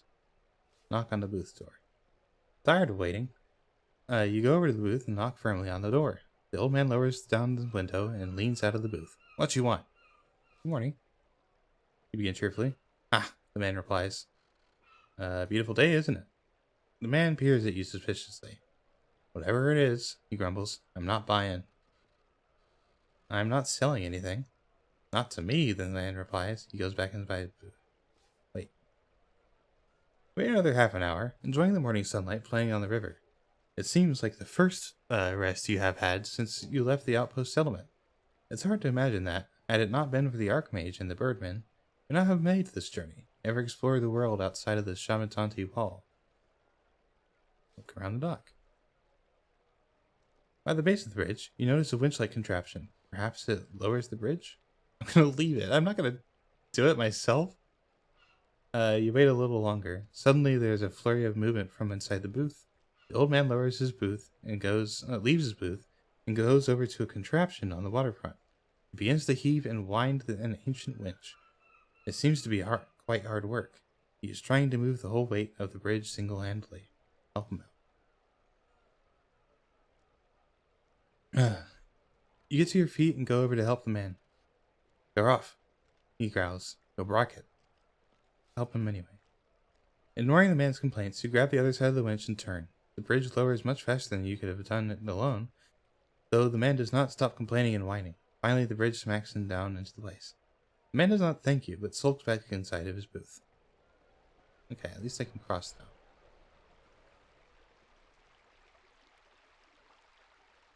You cross the bridge over the bridge, Jabaji. Oh, blah, blah, blah. You cross the bridge over the river Jabaji, which runs like a slime trail through the center of the city. But suddenly the boards underfoot begin to creak. It looks like you might have damaged the boards when you lowered it so quickly. Run for the other side. Oops. Throwing caution to the wind, you'll pelt for the far bank. Make it to the other side without serious incident and a sigh of relief. I feel like that's the first time I'm gonna reach the banks of the upper Kare. The buildings here are not as grand as on the south side of the river, but they are in much better condition. Fewer people live on this side, away from the fields and the hills. But those that do are richer. They are also most likely more dangerous. But of course, it is on this side of the city that the North Gate stands. I feel like I'm gonna rewind as soon as it lets me. You follow the road away from the river towards the fork in the road.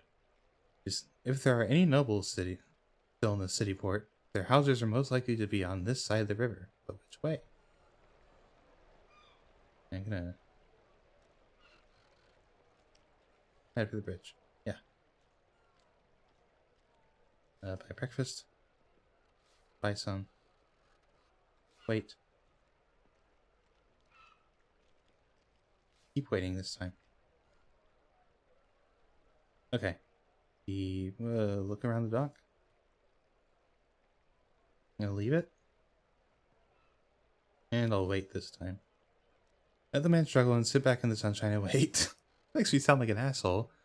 Sweat beads on his forehead and he heaves and puffs as he works, but eventually the bridge clunks down into place.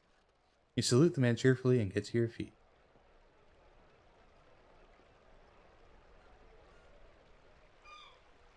Cross the bridge over the river Javaji, which runs like a slime trail through the center of the city. There we go.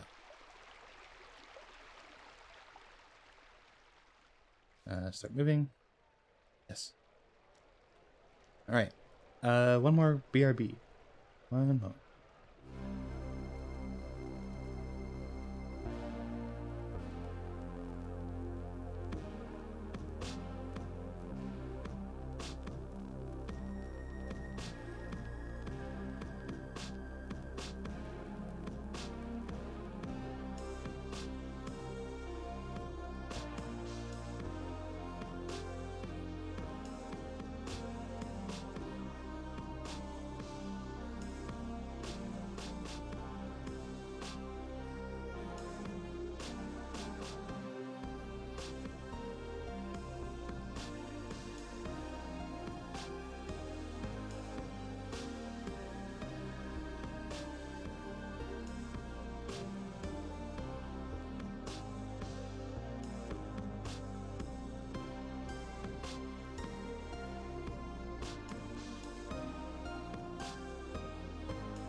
Okay, we are back.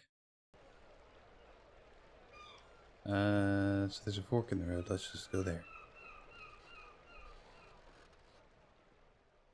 The early morning sun is beginning to wake the streets of Kare. A few creatures roam this way and that. In one corner, a spring bubbles with fresh water. Look around. Looking left, the road heads into a residential area that seems well cared for. A short way off to the right, open plaza. Drink from the fountain. You cup your hand to the water and drink a mouthful. It is fresh and invigorating, as though the water was enchanted. Ask someone for directions. You stop a passing creature. Excuse me, I need to ask you. The creature's head is bowed. It doesn't look up, but it pulls itself free and hurries away. It is too miserable to speak. There's nothing for it. You'll have to explore for yourself. Go this way? You follow a narrow, winding street past shops and stalls. It is still early and they are not yet open, but there's stirrings from within their houses as the day's activities begin. A face appears at one window and seems to watch you pass. Although the creature's eyes are closed, you are not sure if that it actually notices you. Wave at the creature. You wave to the creature, but it does not react. Its eyes are still closed. Another similar creature, stands in a doorway across the street washing themselves from a bucket. This one is thin and spindly with a long face. Not exactly a human, not an elven either, but something in between. Greet them? This place is creepy. You try to greet the washing creature, but it too has its eyes closed. At the end of the road under under a low arch, a group of youths are loitering, talking and kicking stones into the gutter. They notice you and begin to point and talk amongst themselves. Take a side street to avoid them. You see them opening, oh geez, and to one side and nip down it. The youths immediately give chase. They are quick runners and you will have to move fast to lose them, but these alleyways are tight and you cannot see what is around each corner as you approach. Run to the first junction. You face forward, reaching what used to be a crossroads, but the way ahead is blocked by a collapsed building. The youths are right behind you. Turn right. You veer right, racing past the edge of another building, reaching a T-junction with roads left and right. Go right. You swing right and head down the alley. At the far end, it emerges back onto the street you started on, but the youths have left one of their number behind there. He grins as you approach. Cast a spell?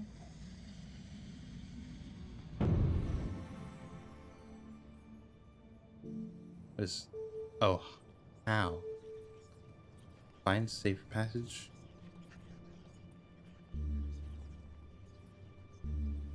Gak? Cause fear. I could. God? Illusion of worship. Okay.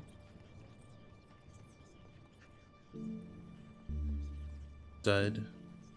Illusion of treasure.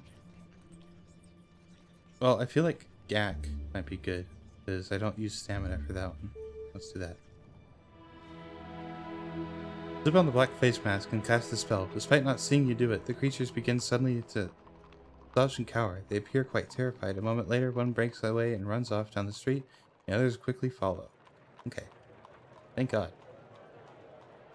Further on.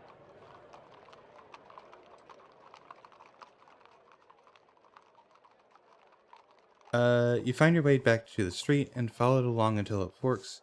A narrow alley heads its right between the narrow buildings, while the main road curves away out of the sight towards a wooded cliff. I swear OBS updates itself sometimes midstream and it's super confusing. Follow the road or the side alley. Well, there's that big building right there. I feel like I would want to go the road.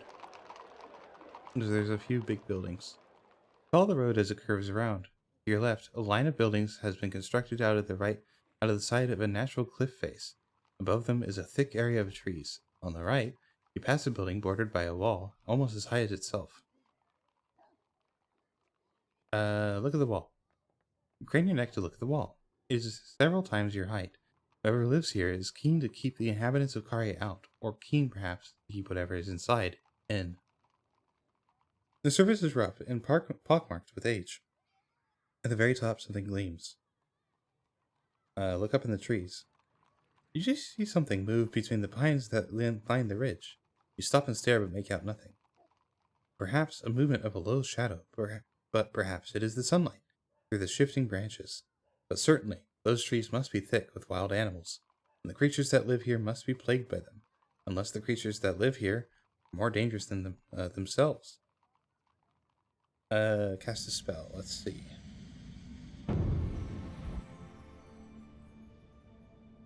What is fog? Summon darkness. No, I don't think so. Big? Grow in size? No, maybe not. What about wall? Create an invisible wall? No.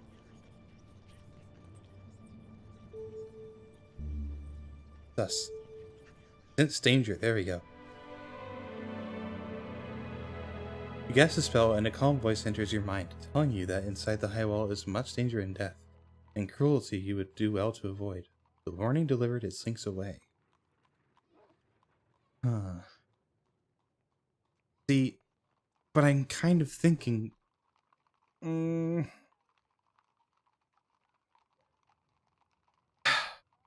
What does the dolphin think? I can pray for healing, but that's not quite what I need here. Quick and carefree, the dolphin is happy to leap and skim his way through the world. He is brave but not rash, and I feel like it'd be rash for me to go over that wall. I'm gonna move down. Time to move on.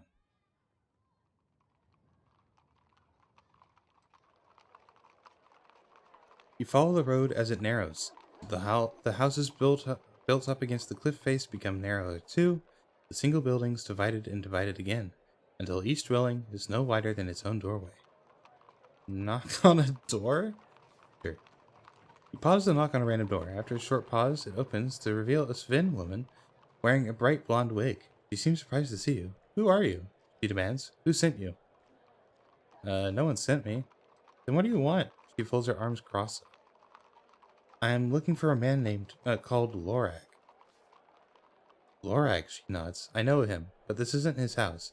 He's got a nice big one up the road. Thank you. No trouble, she holds out a pawn. Yeah, pay your gold. I don't mind. Much obliged, she says. Say Micah sent you. Oh, that's good. Then she closes the door. A most fortunate encounter. That is good. Is it this one? I mean, that's the big house up the road that I can think of. The road turns and heads roughly southeast once more, but you have been spotted. A group of young orclings are scurrying towards you. Wait for them to reach me. I don't need to immediately fear them. They're not chasing me. You stop and wait for them to reach. Hello, they pipe. 1 gold piece for our bellies. One demonstrates, pointing into an open gob which lacks teeth and, you notice, also lacks a tongue. Their hands poke at you and push outwards. I mean, again, I have... What spells can I cast? I don't think I have spells to, like, produce fish and bread. So I might just give them the gold, that's fine. Tell? Reads minds. It wouldn't hurt. Put on the skull cap and cast your spell, tuning into the Orcling's thoughts. They are only children, which makes them easier to read. Enough that you're able to slip this way and that, avoiding their prying fingers entirely until you're clear of the group. Oh. Wait, what? That's not really what I wanted.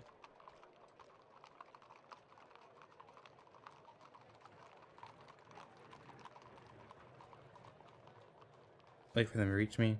I'll just give them gold, that's fine. The whale. A slow, careful creature of great wisdom and deep honor. The whale moves through deep, dark places, but leaves barely a ripple on the surface. Interesting, I'm considered honorable. You hand the coin to the nearest one. The Orklings fall about themselves, immediately squabbling over it.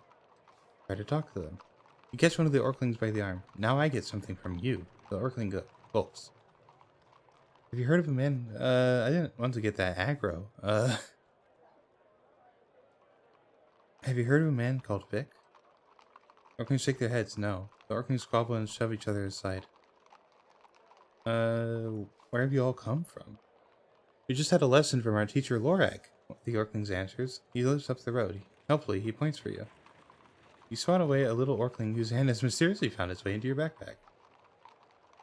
Which way do I go for the north gate? Do I really need to know that? Not really. For 1 gold piece, pay him. Why not? I suppose it's that way. Okay. We're gonna find Lorak. He points northwards. I thought they were gonna be like a shortcut, but no. He just took gold from me. The Orkling waves vaguely up the street. He's got a big house, he replies, chewing his lower lip. Another gold piece, demands one of the Orklings, and a moment later they are hounding you, poking and prodding. Either they're playing or they're trying to steal it from you. I'll get Lorak on you, you shout. That gives them a moment's pause. The little pests hang back a little, giggling and shoving each other. Casting the spell? Ooh, could I make an illusion of gold?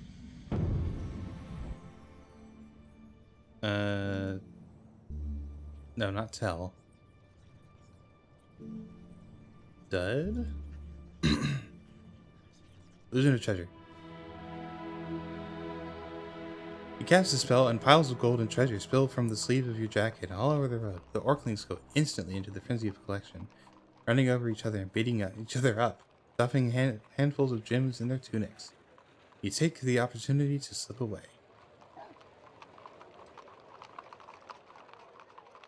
You continue up the road, leaving the chattering Orklings behind.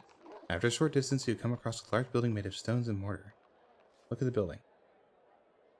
It stands alone in its own patch of ground, and, unusually, it seems to be in a state of good repair. A large L is carved on one gatepost. For Lorak, perhaps? The main road continues straight past the house. I would like to go to the house.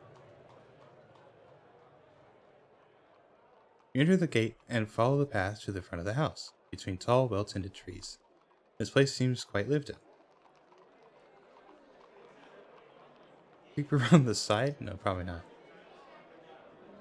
Front door. The door to the house is solid oak wood, decorated with elaborate carvings.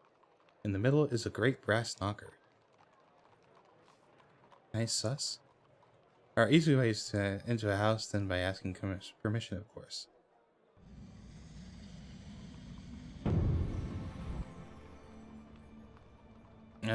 Sus is not one of the options. Okay, how about Huff?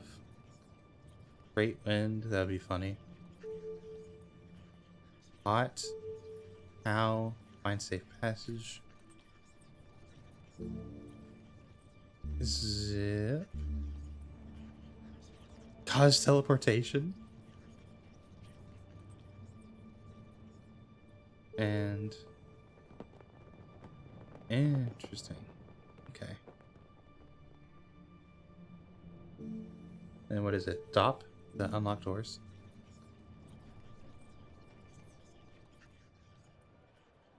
I'm probably gonna rewind. I was kind of thinking I could like suss it. I'm gonna knock. You rap 3 times. After a short wait, an elderly man in a gown opens the door with a strange, spiky lizard creature winding around his legs.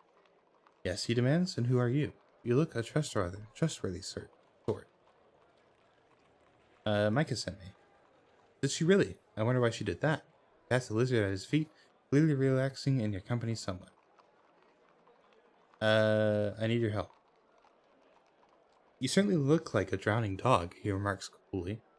He sighs. It seems you have placated him. I'm sorry to be rude, he says. In this city you have to be careful. For every savior you meet, there's a Vanguard waiting to slit your throat wide open. Please, will you come in? Thank you. Hello, Enigmas. Welcome. Hope you're doing well. I'm currently playing not a virtual novel, a book. But it's just mostly me reading, so it's just gonna be a chill time today. The old man gestures for his spiny lizard to retreat. Step aside, Eresius, and let the stranger in.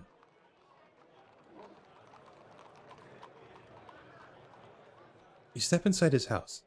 The walls are decorated with ornate hangings, and on the walls are numerous curious artifacts. The man turns to you. Before you enter further, please, hand me your weapon. Making tofu for the first time? Ooh. Is it from scratch, or are you, it's like store-bought and you're using it in a recipe? I don't... Well, actually, I would I'd be surprised if it was homemade. I feel like, homemade tofu might be a bit of a complicated thing. But, what are you using it with?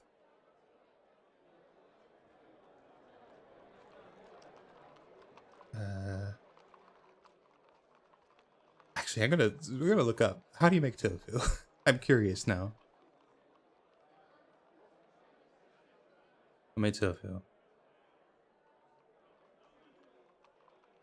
How do I get down this? Oh, yeah.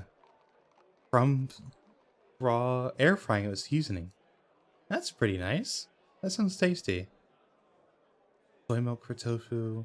Oh my god, this is one hell of a recipe. They when I said homemade, they said absolutely from scratch. That's crazy. I do like tofu though. It's very versatile, and I hope it turns out well. Step inside the house. The walls are decorated. Before you enter further, please hand me your weapon. Yes. The man accepts your sword and places it on a table by the door. Come in then, he says, putting out his hand. My name is Lorag the Elder, and I'm a scholar and a sage.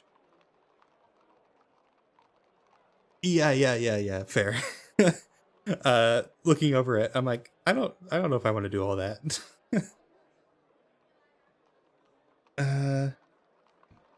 He gestures you further into your house. This way, please. That's quite a house. Follow him into his study, an elegant room, lined floor to ceiling with books. Look around the study. You glance around at the shelves, lined with hundreds of volumes on magic maps, learning, weaponry, falconry, carpentry, and every other subject you can imagine. The only gap in the shelving is for a painting of a young man. Lorak himself, perhaps, though it does not look like him, and the tag below reads, Krishanti. Scholar's pet is winding around his leg. He ruffles its spines absently. There, Erikius. He murmurs, there's a good beast. Ask Lorak about the painting. You point at the painting. Who is that? Lorak scowls at you. Have you come to make conversation, or have you come with a true purpose? The old man seems to have a thought and goes over to the cupboard, taking out 2 glasses. Some wine while we talk? Accept a glass. You nod your head and he pours you a glass. It is rich, delicately flavored, and warms you to your guts. How does a man of learning survive? You ask. You can't be at home among such ruffians as fill the streets of Kare. He laughs. The city isn't as bad as all that. Or, well, perhaps it is. But in every city where there are children, there is a need for people who teach children. He shrugs. I teach the best lockpicking class in town. In a way, I'm a pillar of things here. The scholar seats himself and steeples his fingers. Are you a sage or a sorcerer? He laughs. Neither. I am a teacher, he replies. A scholar, but I like to think of myself as wise enough, and when I have studied books, I have studied sorcery. I seek to understand how it came to be, for it is the beginning of something that determines its true power. I like this guy. I'm told you can help me open the north gate. He looks at you seriously. You're on a mission. I see that. But is your mission to destroy Kare or to save it? I will save it. I will save all the lands. I'm on a mission to retrieve the crown of kings. The scholar nods deeply. It is a good mission. For such a mission, it would send a powerful fighter and a great sorcerer. Let me see. And he goes over to his bookshelf, returning with a paper folder. You know, of course, how magic comes to be in this world. I think so. It's through the stars, right? Of course. He nods. Good. Then you will understand what I showed you now. He opens the folder and spreads over several sheets of rough paper across his desk. They contain a pattern of strange symbols grouped in threes. Oh, maybe not. These were discovered, painted on the walls of the Dadule caves, he explains. I have paid handsomely to have them smuggled to me.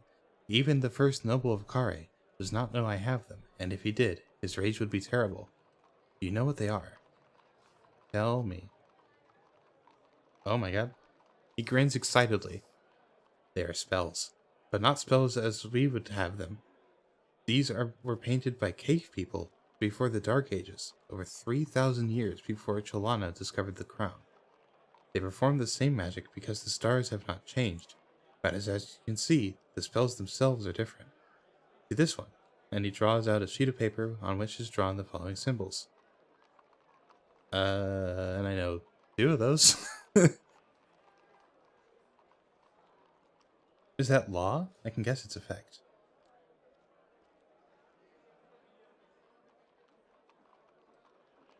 It's a spell of telepathy. Oh, wait.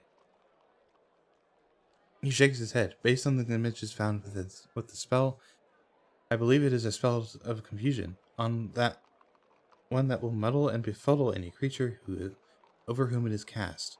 We know a similar magic now, but of course the incantation has changed. I believe I know it. Is that so? He laughs. Then please do not cast it on me. I am quite muddled and befuddled already. What about this one? That looks like a W. Is it wall? Guess again.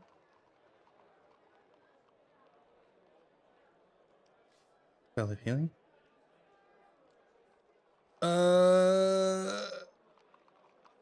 Oh god, I failed. Alright, we're writing. That was important. That was an important conversation. Why did I lose 2? When did I lose 2 stamina? That's weird. Look around, study. Okay. There we go. Step to class. There we go. Now I'm healed. You learn, survive, stage sorcery. Let's go to the north gate. I will save it. I'm gonna say no this time. Magic comes from the stars. Oh, I was right then. The stars above create the power that... Okay. Yeah, right. So the stars are the magic. I'm a humble scholar, but the question I have set in my life to answering is this. Are there other ways for magic to be wrought? Other kinds of magic? No, other kinds. Only other forms. Oh, not other kinds, only other forms. Here, I will show you. He opens the folder and there we go. Okay. I know. Oh yes? What are they? They're spells. Exactly. He nods appreciatively. They are spells, but not spells as we would have them. Okay. I'm the gorilla now. Interesting. Okay. I can guess its effect. Okay, so... all the confusion.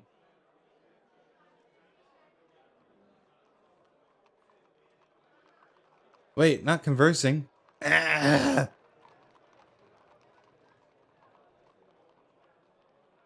God damn it. Look around the study. Except for glass.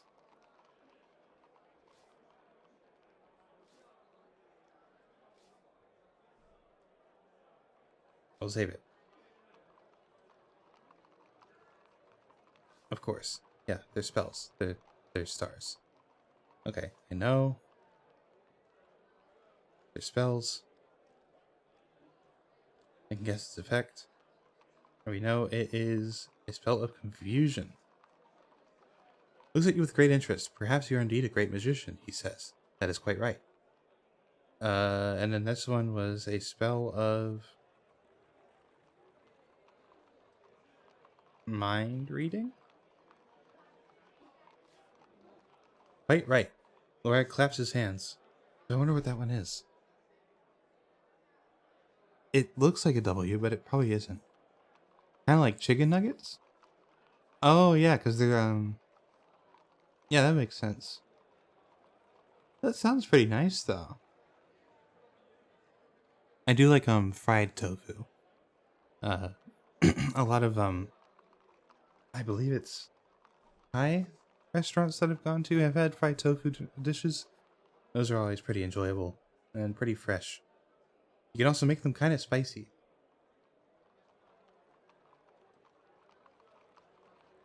Yeah. Yeah, I bet. Now I kind of want tofu.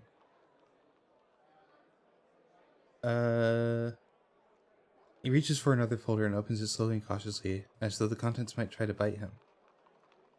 Wait. Spicy and crispy on the outside. Excellent. Good to hear.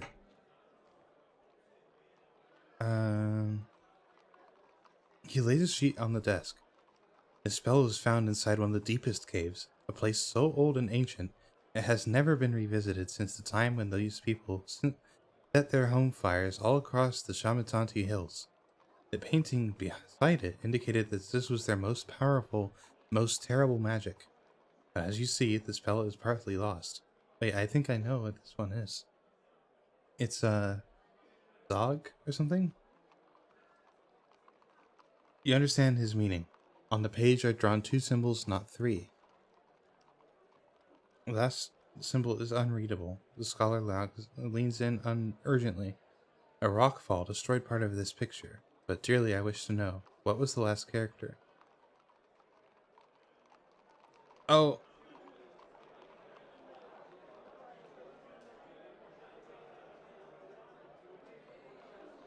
Are we back? Are we good?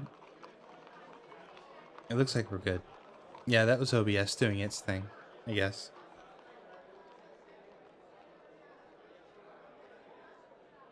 Uh, it was, what is it? Zed. There we go.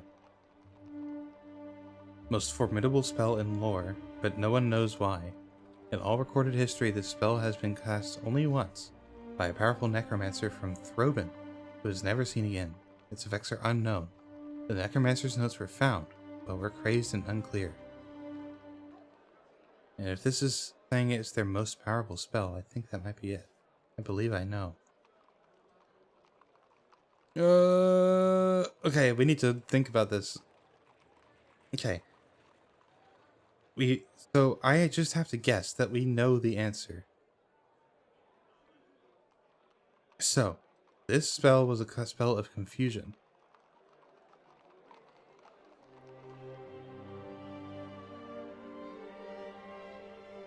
There must be a way.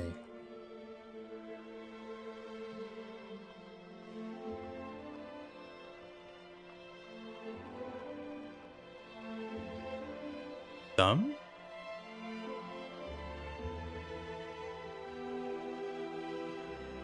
It makes them clumsy, but maybe not confused. Law.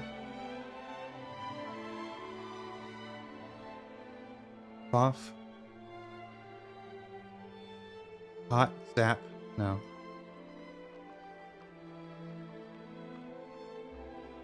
Big and walk. Stop. Raz. Thus. Big gob. No. No. Gum. Doc. Oh, how? No. Dud? Illusion of treasure. Probably not. Reducing its movements and reactions to about 1/6 of its normal speed. No. It's doze. Mag, pop, dim, fall, defensive spell. Metals is mind. Dim. I think we found it. Okay. If that is Z, that seems like it might be Z. We haven't seen that one yet, but we have seen this one. So it seems like lambda might be D. So that would be dim. And that, if you were to kind of flip it upside down, that kind of seems like it would sort of look like dim. And then this one is spell of mind reading, which would be tell, right?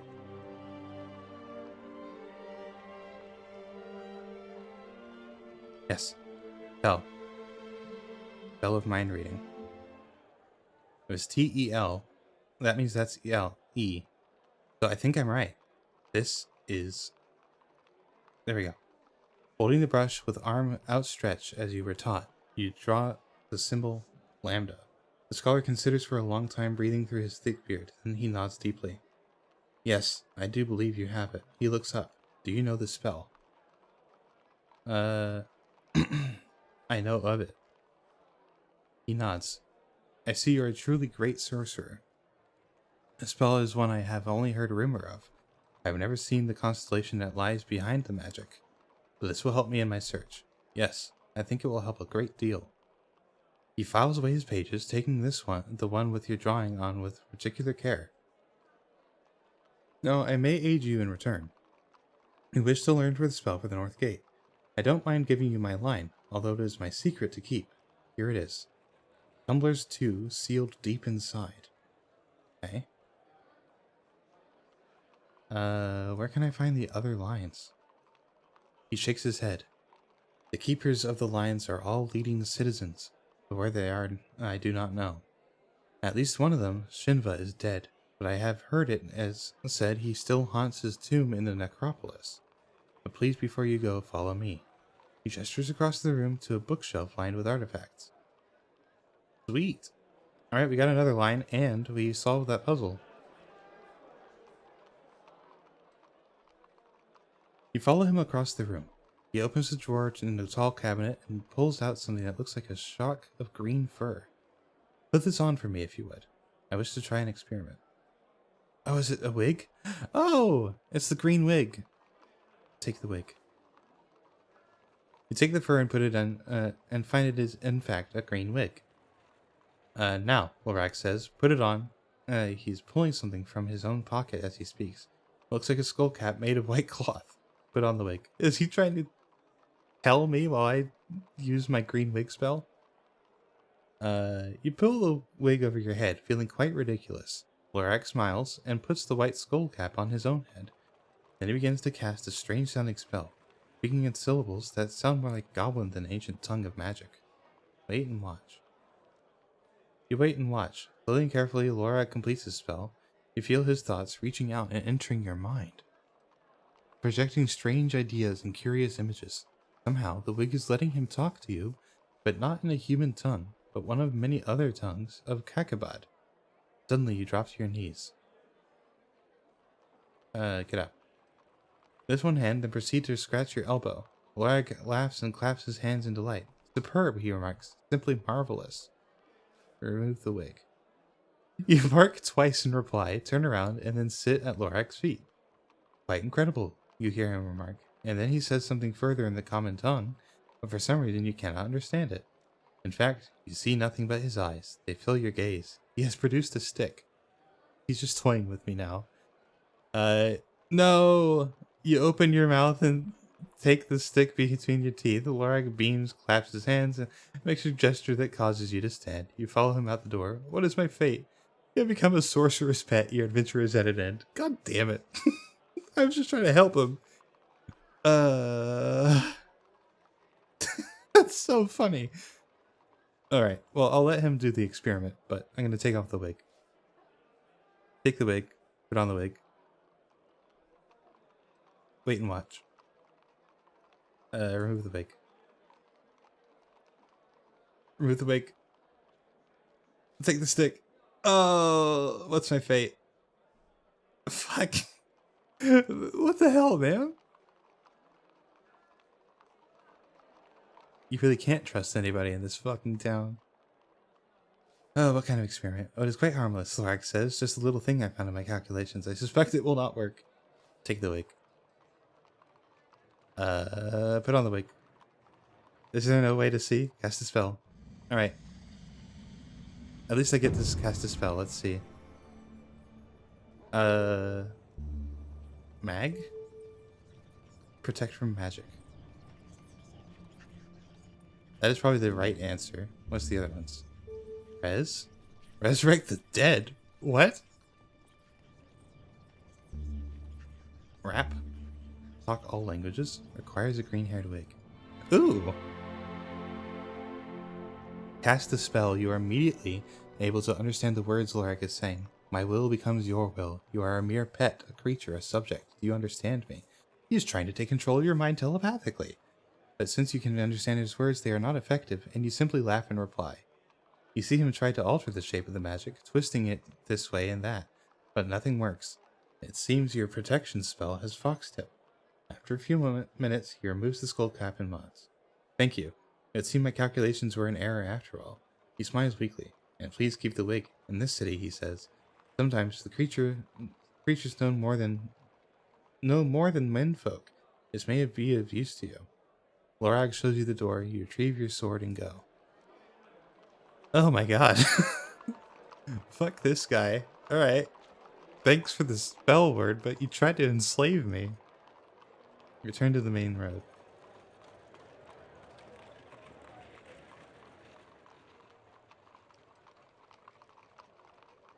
The road continues on between dense houses on either side when suddenly you begin to smell a sharp, acrid smell. Burning, looking up ahead, you see a column of smoke. Is the district on fire? Can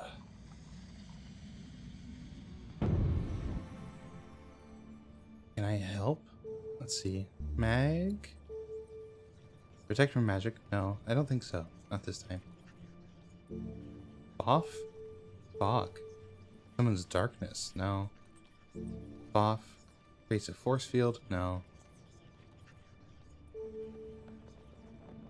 Again, the W, but I don't have anything to use with it.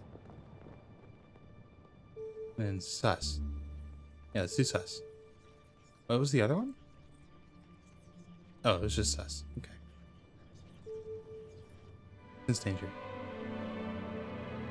There's no danger up ahead. You're reassured and the spell fades. Push onwards. Feeling safe with the warning from your spell, you stride forward towards the smoke. Rounding a corner in the road until you can see the source is a fire, but not a blazing house. Instead, it comes from an enormous forge set in the large blacksmith's shop. The blacksmith himself is at work, hammering away at a flat-bladed sword. Approach him. You approach the blacksmith and try to attract his attention by waving, but it seems the blacksmith is quite deaf. Years of hammering on, sparking in metal, has left him quite oblivious to everything around him. Tap his arm. You walk over and tap his arm, and the blacksmith jumps. Didn't see you there, he bellows too loudly. The man is clearly not that bright. I didn't mean to scare you. Not scared. Not scarred. The blacksmith replies hotly. Me? Of you? Nah. The blacksmith polishes his blade lovingly. Tell me about your swords. This one is the finest. He replies proudly, indicating the blade he is currently polishing up. A blade of large hand. It is large handery. Okay. Try the blade. I warn ya, once you've tried it, you won't want any other. It's not a cheap blade. I'll risk it. You pick up the blade and swing it through the air. It sings. The blade is perfect. The metal is sharpened. And the balance is so delicate, it becomes almost an extension of your arm. This is the finest blade you have ever held. How much? 40 gold pieces. Blacksmith nods. That's right, 40. Haggle. I'll give you half that, he began. The blacksmith only laughs. You aren't talking to a child, he replies. 40 and I'll sell it to the next one by. I don't have that much. Takes the blade back with loving care. It'll find its owner soon enough, I'm sure. I need to find the city nobles. That don't sharp here, he roars back. The blacksmith quickly hammers something, the noise makes your head spin. And interested in Northgate spell. I make swords, he replies. Not magic. You want a sword, maybe? At best do work, he replies, says in return. Be gone, then he begins to hammer so loudly you fear of your hearing. You quickly run out of the shop. Yeah, that figures. You walk between the narrow buildings until you reach a fork. To the left, the road continues towards some kind of bustling market, while to the right, it leads down a shorter street. In the center of the fork is a great bronze statue with some kind of pot at its feet. I need to be honest here. I know what happens here because I was watching Germa play, and I do not want to be here. Yeah.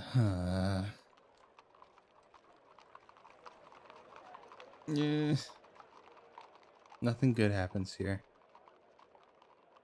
Look down the short street. Looking down the short street to the right, you see a sign above a doorway leading to the gambling halls of Valada. Several seedy-looking creatures mill about on the steps. Cheerful creatures go in, and miserable-looking ones come out. Look at the statue. The statue is of a giant brute wielding a club, and at its feet is a large pot filled with gold pieces. This must be one of Karia's many gods, with the pot intended for worshippers making offerings. Although none of the passing creatures seem to be throwing any in. Make a move. I'd like money, please.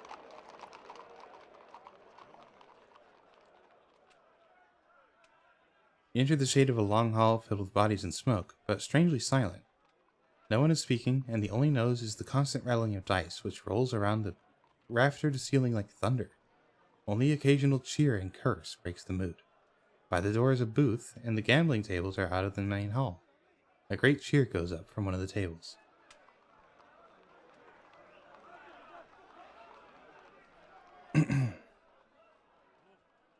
You go over to the booth, where a Svin lady is handing out gambling chips. She smiles at you. Welcome, sir, she croons, in a voice which sounds like a crocodile pretending to be a songbird. How much can I get you? How much should I take? Oh, we love new players at the halls of Lada. You give us all of your gold. No real money is allowed on the premises. When you leave, we give you what you've still got. I mean, what you've won. Very simple. Give her my gold. The lady counts it slowly and meticulously as though she was not very good at counting. Then she hands over 4 chips. Have fun, she says cheerfully, gesturing to the gambling floor. Alright, we're about to enter a ad break, so I'm going to put us on a beer.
Okay, I'm back.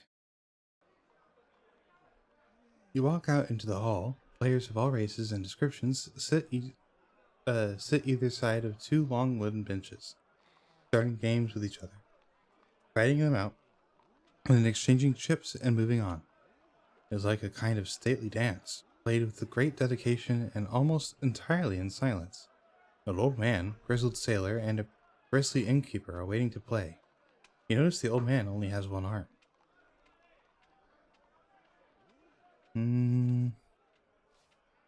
Look at the tables. The tables are arranged in different sections by the size of the bet and the number of dice to be played.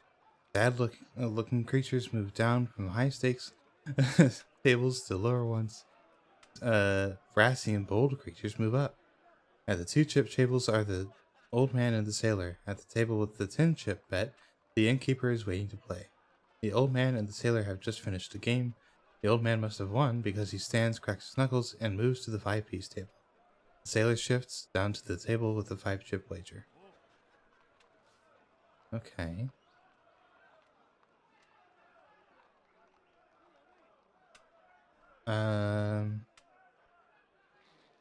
You look at across the tables. Places at the 5 gold pieces side tables are occupied by the old man and sailor.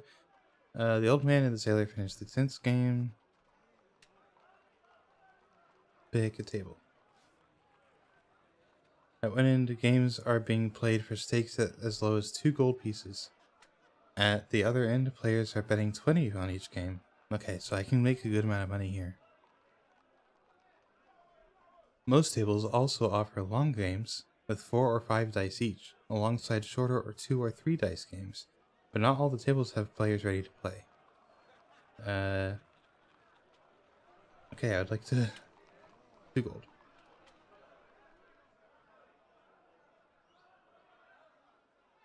No, different. Well, actually, it might be the same sailor. Who knows? Aren't sailors supposed to, like, I don't know, do boat stuff? Maybe. Sometimes. The old man counts out 2 dice each and waves at you to bid. 1 and a 2. Hello again, old man. They haven't locked you up again, then? Oh yeah, I met this old man in the prison. A 2. Sorry, friend, have we met? A 5. 2. We met in prison, remember? Or 4. Is he calling it? I have no idea what you're talking about. This is ridiculous. Only 1-4. The round is yours.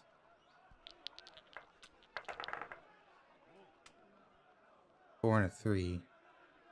You're new to Halls of Flat, aren't you? 2 3s. You know I am. I came through the gate yesterday. I just meant I heard you talking to the lady in the booth. You were listening in? I'm calling that. I think that's going to help you beat me.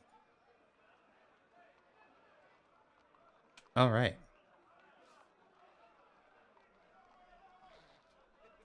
You now have 6 coins.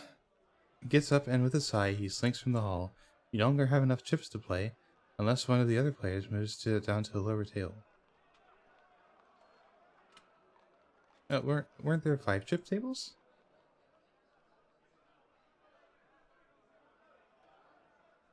I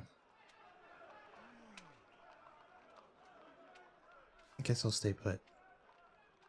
Nearby on the tables with the 10 chips waiver, the sailor and the innkeeper have played each other. The sailor shifts down to the 5 stakes table. The pious looking monk steps into the hall, looks about, and sits down at the tables of the 10 chip stake. Someone curses from the back of the hall, but no one seems to notice. Pick a table.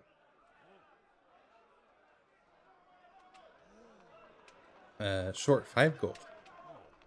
Here we go. Alright, yep, here he is again. It is the same guy. 3 dice. Let's start with a 4. 2 4s.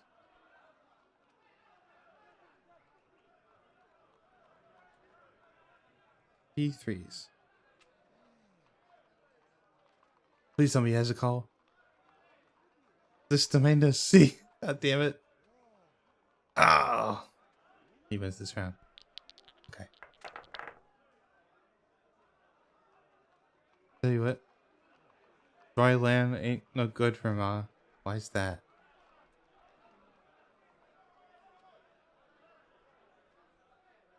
I'm gonna say a 1. 2 ones. 2 threes. Well, that just doesn't make sense. Calling it. No, fuck. I can't believe it. Probability fucks me over again. Let's start with a 1.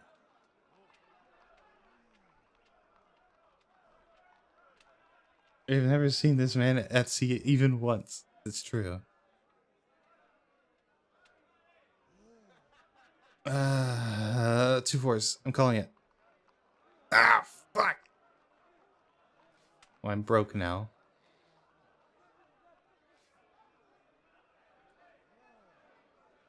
Oh shit. Wait, he's letting me play?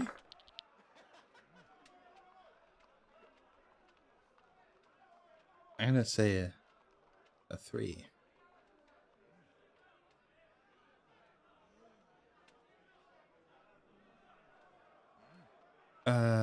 It's a lot of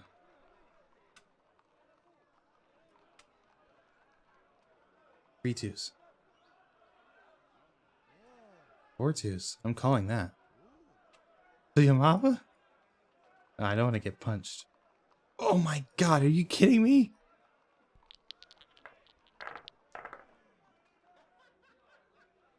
Blech. Alright. 2 ones. 2 fours. This can't happen again, right?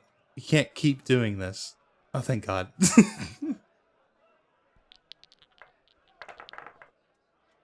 Oh, 2 ones. Okay. I'm gonna say a 2. A 3. 2 ones. I say 3 ones. 2 threes.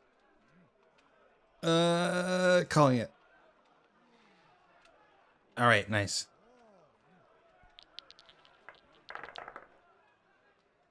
Are you, a 2? How about... I'm gonna say...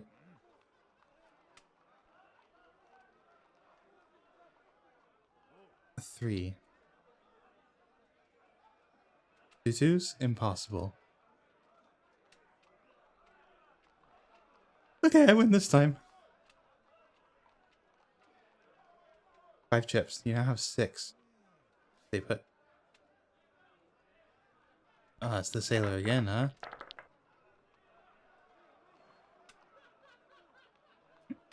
Let's say a 2 twos. Or 2 ones. Those of the city. A sailor, most nobles don't hang around and down at the docks. I'm gonna say 2 fours. No, actually, I'm gonna say 3 twos. Go ahead, call it. 4 twos? No. Fucking... Oh, I got it. Okay. I'm used to losing that. Okay, 2 threes and 1.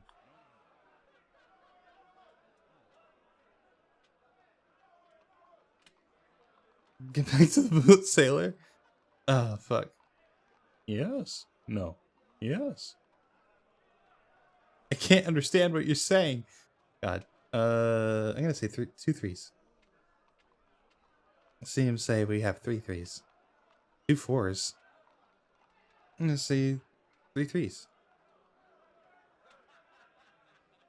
Ah, it was risky. Does he have a 3? Fuck. Oh my god, that was a good hand.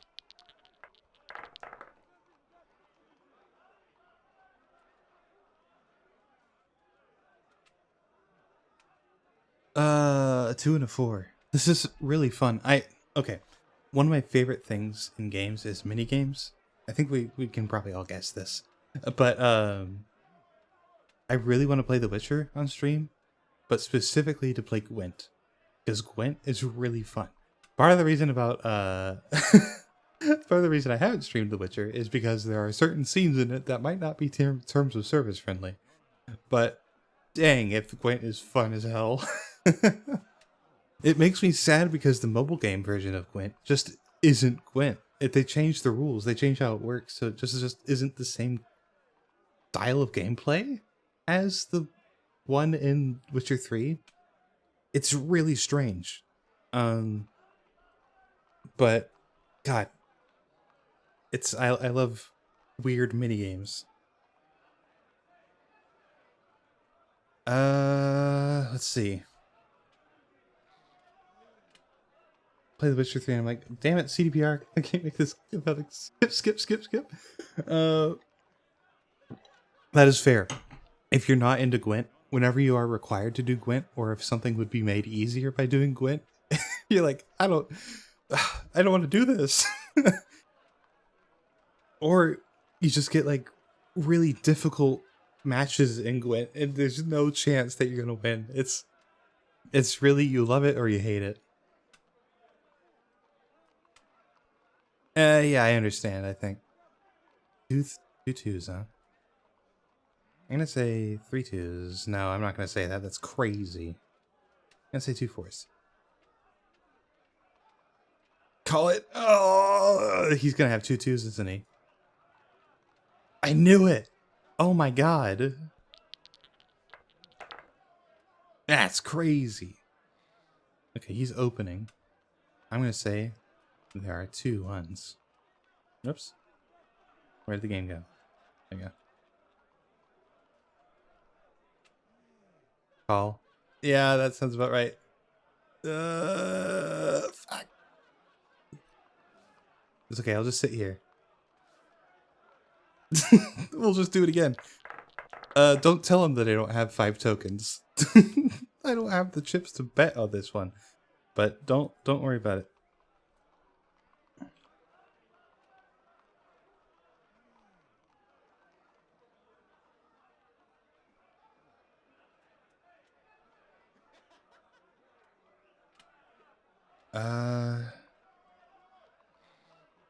Let's open with the 3. I don't want to tell him about the 4s. Well, now he's found out about the 4s. I'm going to say that there's 3 4s.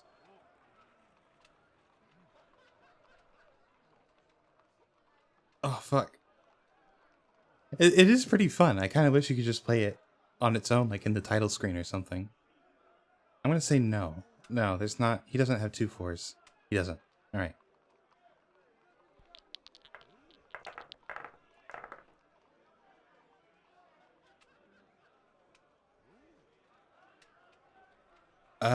One, 2, huh? I'm gonna say a 3. 1, 4, huh? So does he have a 2 and a 4? I'm gonna say 2 twos. He's gonna up it? 2 4s. Well, now I know he's bullshitting. Dang, this guy, this fight, this game is fun. I'm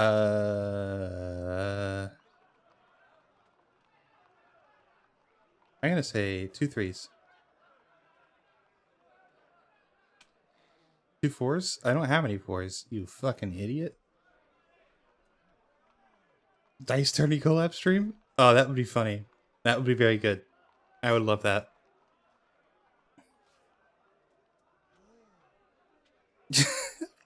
What if it's like Yahtzee? Like a Yahtzee tournament?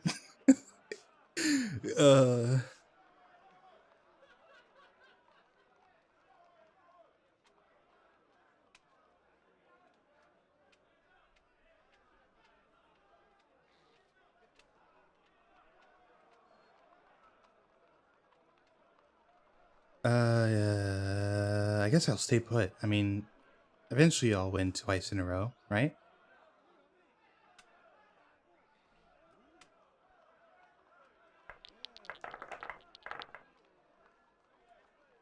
Let's open with a 1 and see if he tells me anything about his hand. 2 1s, huh? What if I said I had 2 4s? Partner, the airport. Oh boy. Have a safe drive, and thank you for being here. Get to the boat, sailor. I can't even read that with an accent. 3 ones. Your whole hand is not ones. Okay, it was very close. It was very close. Oh.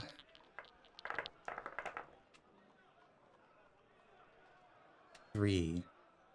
I'm gonna say 3 threes. Watch this.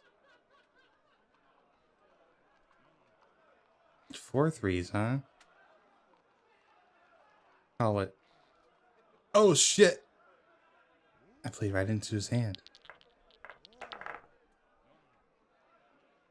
I'm gonna say 1. What do you say? 2. What about a 4? No, I'm gonna say 2 ones.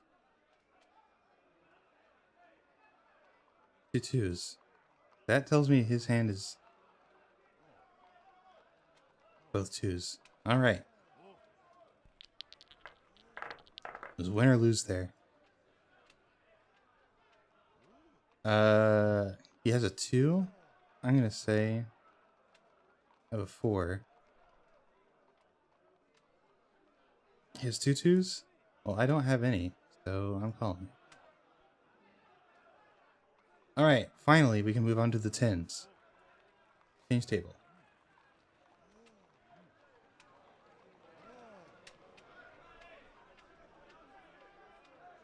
In the hall. Pick a table. Oh, wait. Okay. The 10 one isn't open yet, I guess? The innkeeper counts out 5 dice each and waves for you to bid. Oh my god. A 1, a 3, and 3... wait. A 1, 2 threes, and 2 fours. Oh, you did a 2. 2 twos. What about 3 threes? Not calling yet. I'll call. No, I'm not going to call yet. I'm going to bid 4 fours. Now raise that. 5 fours. That means he has 3 of them. I'm going to call that.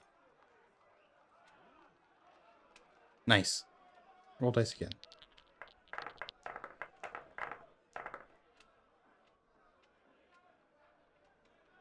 You can let me win, could you? No. Why? What's it in for me? 2 twos? I have a 2, so let's say 2 fours. It's just a fine man like you. You don't really need the money, but I really need the money. You'd be surprised. I've got debts, you see. Kari's not a good city for debts. I'm gonna say 4-4. Call it. Does he have 2 fours? Oh, he only has 1. I love when your hands are similar in this game. I'm gonna call a... Maybe you can help me. I need to find the nobles of the city port.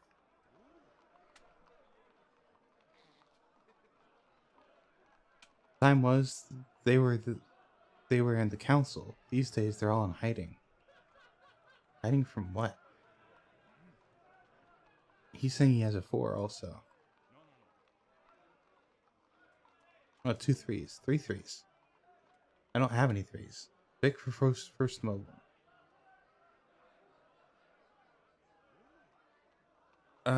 This is tough.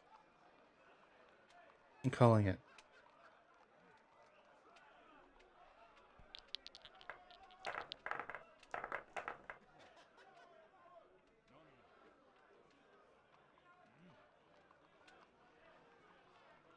So have you been in Vlada before?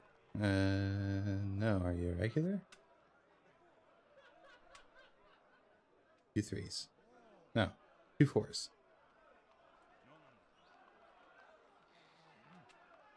I came here all the time. 3/4.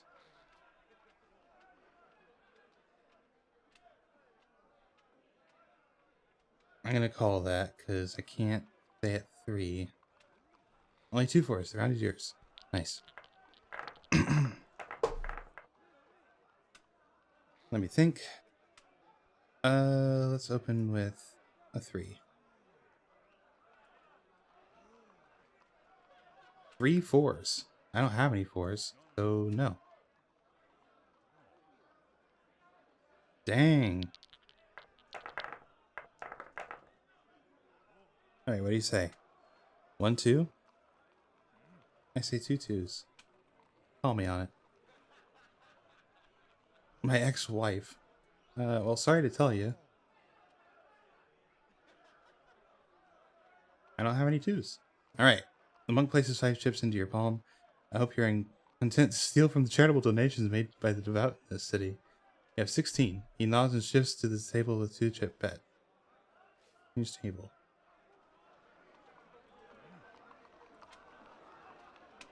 I'm doing pretty well so far. Look at tables. Pick table. Oh. The lowest stake tables are the sailor and the innkeeper, the monk. The sailor and the innkeeper, the monk finish a close game. Wait, the innkeeper is a monk? Monk must have won because he stands and moves to the table with the 20-chip chase. Oh my god. The sailor is now broke and swearing colorfully. He marches over to the hall to find something to drink. A pious-looking monk enters, takes a seat at the 10-chip table. Runs out of the hall. He seems to have lost the other eye in a bet. Oh god.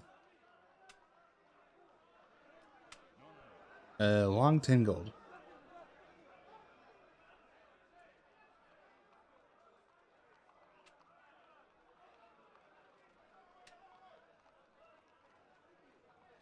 Roll dice.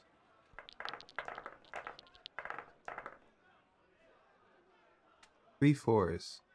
Gonna open on a 3. We're almost out of the city.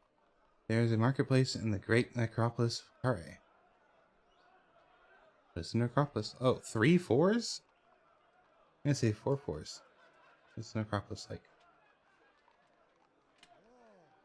Necropolis is alive with the dead. It's a dangerous place, more deadly than any other in the city. What makes it so dangerous? I'm gonna say 6 4s. 7 4s? Perhaps you have never battled the dead. They have lost everything they have, and so they are not easy to harm. I'm gonna call it. Oh, thank God. Okay.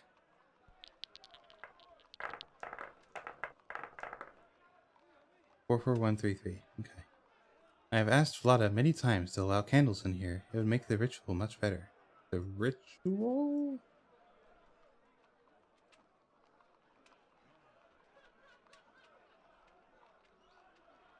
This most holy ritual that we play now.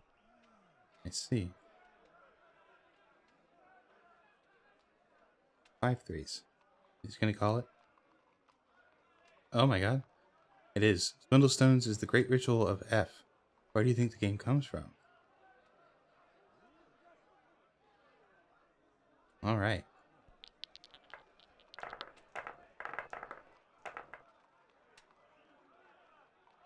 Let's open on a 4. I have 1 of each. That's interesting. I'm a monk of F. Goddess of chance. This is her most devout rituals. Okay, I'm gonna say 3 4s. Or no. I'm gonna say 3 3s.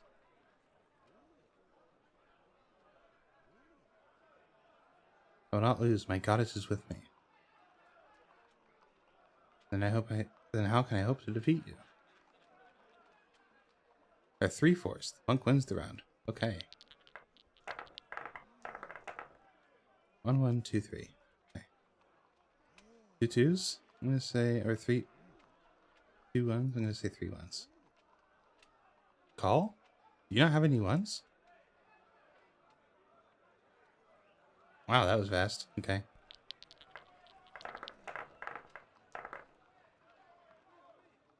How about a 2? 1 4. Okay, I'll say 2 4s. 3 4s. Okay, I'm gonna call that.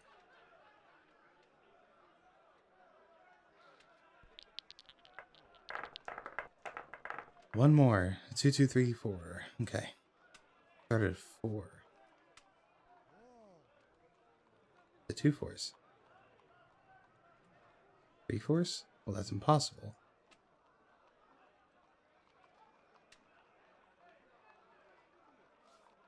Alright. The monk hands you another 10 chips while cursing under his breath. You are now at 26. I'm gonna stay put. The girl counts 2 dice and waves you at a bid. Oh, okay. A 2 dice game.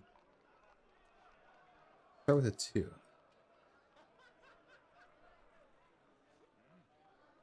Four. I'll say 2 4s. 3 4s? Well, that would mean that you have a full hand of 4s. But you don't.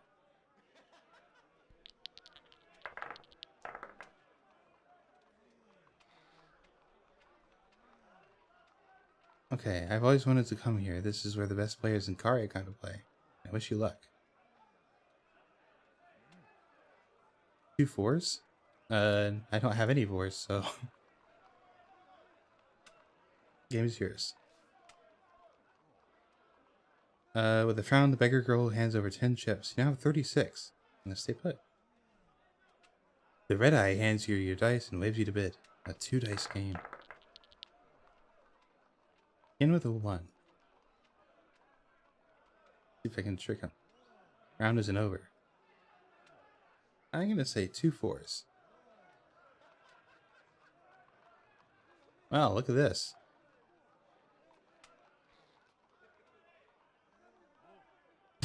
God. Alright. I do not come here often. Or I do not often come here. Why is that?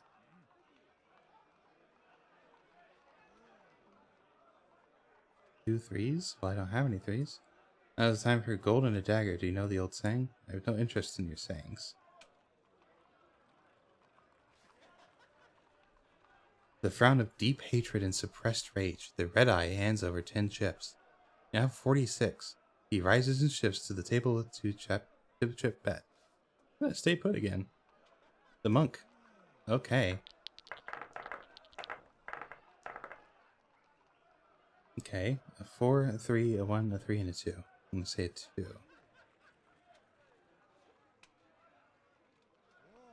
1 3. I'm going to say 4 3s. Or 3 3s. Well then, 4 3s. I'm going to say 5 3s. 6 3s? Well, that means you have 4 3s, my friend.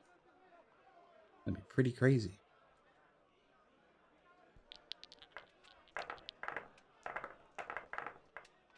Three, 2, 2, 1, 2. Okay. I'm going to open with 2 3s. Here's a bit 2 4s. Alright, how about 3 2s?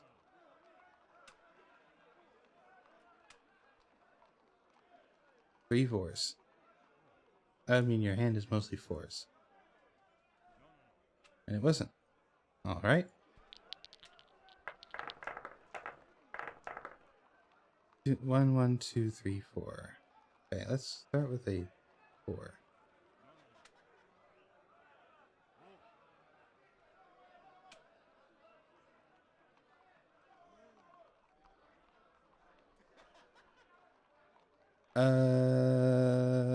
Three ones.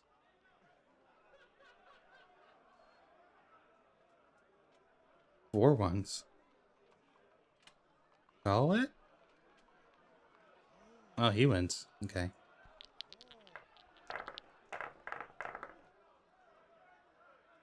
2 2 or 1 1 and a 4. Or 2 1s, 2 4s. Let's say 2 fours. 3 fours. Call. Ah! Yeah, that was risky. 4, 3, and a 3. What about a 1? 2 twos. I'll say 3 threes. 4 threes. No. What the fuck? 2 and a 3. 1 3. I'm gonna say 2 threes. Call? You know how many threes? I win. All right. Got nervous there. 2 and a 1. I'm gonna say it 3. 2 twos.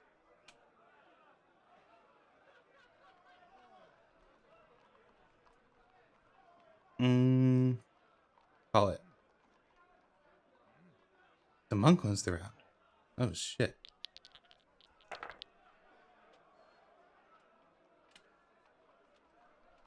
2 ones. I can't really do anything here. The monk wins the game. I could have said 3 ones. Oh man.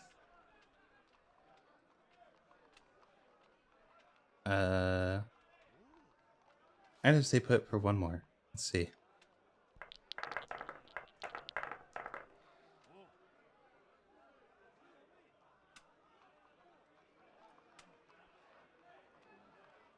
I'm leaving Kare for the backlands tonight if I can. There are a few that travel to the backlands, very few who return to speak of it.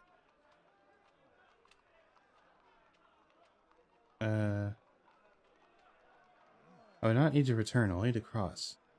3 fours? 3 threes? I'm gonna say 4 threes. I have a trio of black elves. There's an encampment of them out in the waste. I'm gonna call.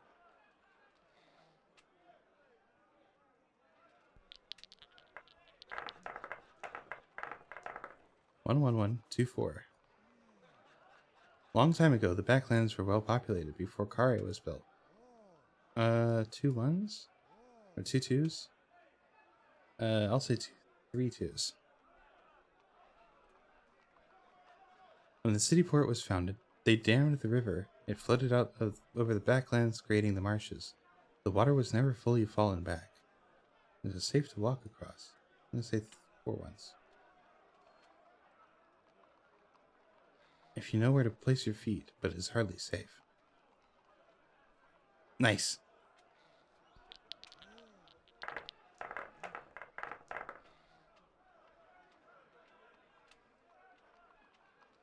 Let's just open with 2 fours. 3 ones. Calling it? Does he have 2 ones? He does.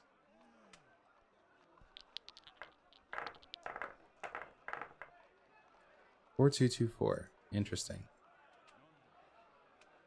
I'm gonna say 2 twos. 2 fours. I'm gonna say 3 twos. 3 fours. I'll say 4 fours. Calling me? Yeah. Alright, what is your hand? Oh!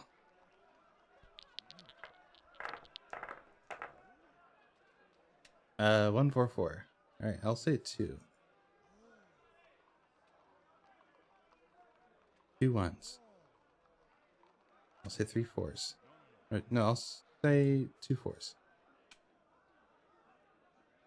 3 ones. I'm going to call that because I don't really have a choice. The monk wins. Oh my god.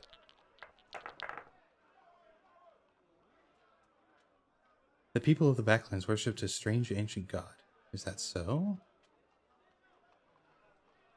The god's name is Throff, though whether Throff is a god or goddess I do not know, nor do I know what the god's devotion was. No one in Kari worships Throff?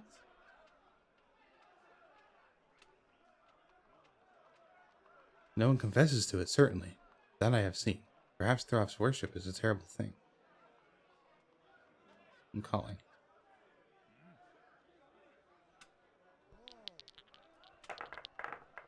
A 2 and a 4. Let's open at a 3. 1, 4. Okay. I'm gonna say 2 2s. 2 4s.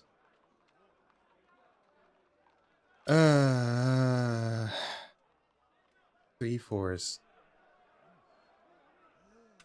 Yeah. Come on. Nope. There was not a way. That's unfortunate.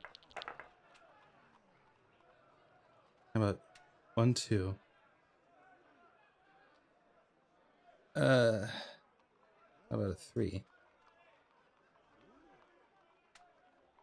2 2s. Okay. I'm gonna call that. Nice. Oh my god.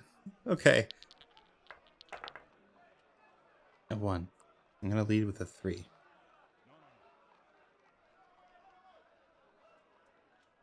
2 1s. Do we both have the same hand? Oh! That's rough. Striking, you hand over 10 chips to the pious looking monk. You have a lot though. He gets to his feet and moves over to a higher stake table.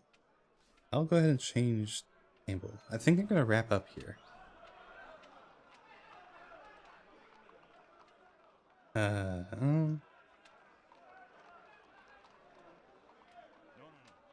Let's see. Yeah, I probably will continue doing this next time, but for now, I'll just stop here. I'd like to get a little bit more money. But that's about it. I think it's a little late for me to raid out to somebody, so I'm just gonna go ahead and wrap up here. But I hope you all have a good night.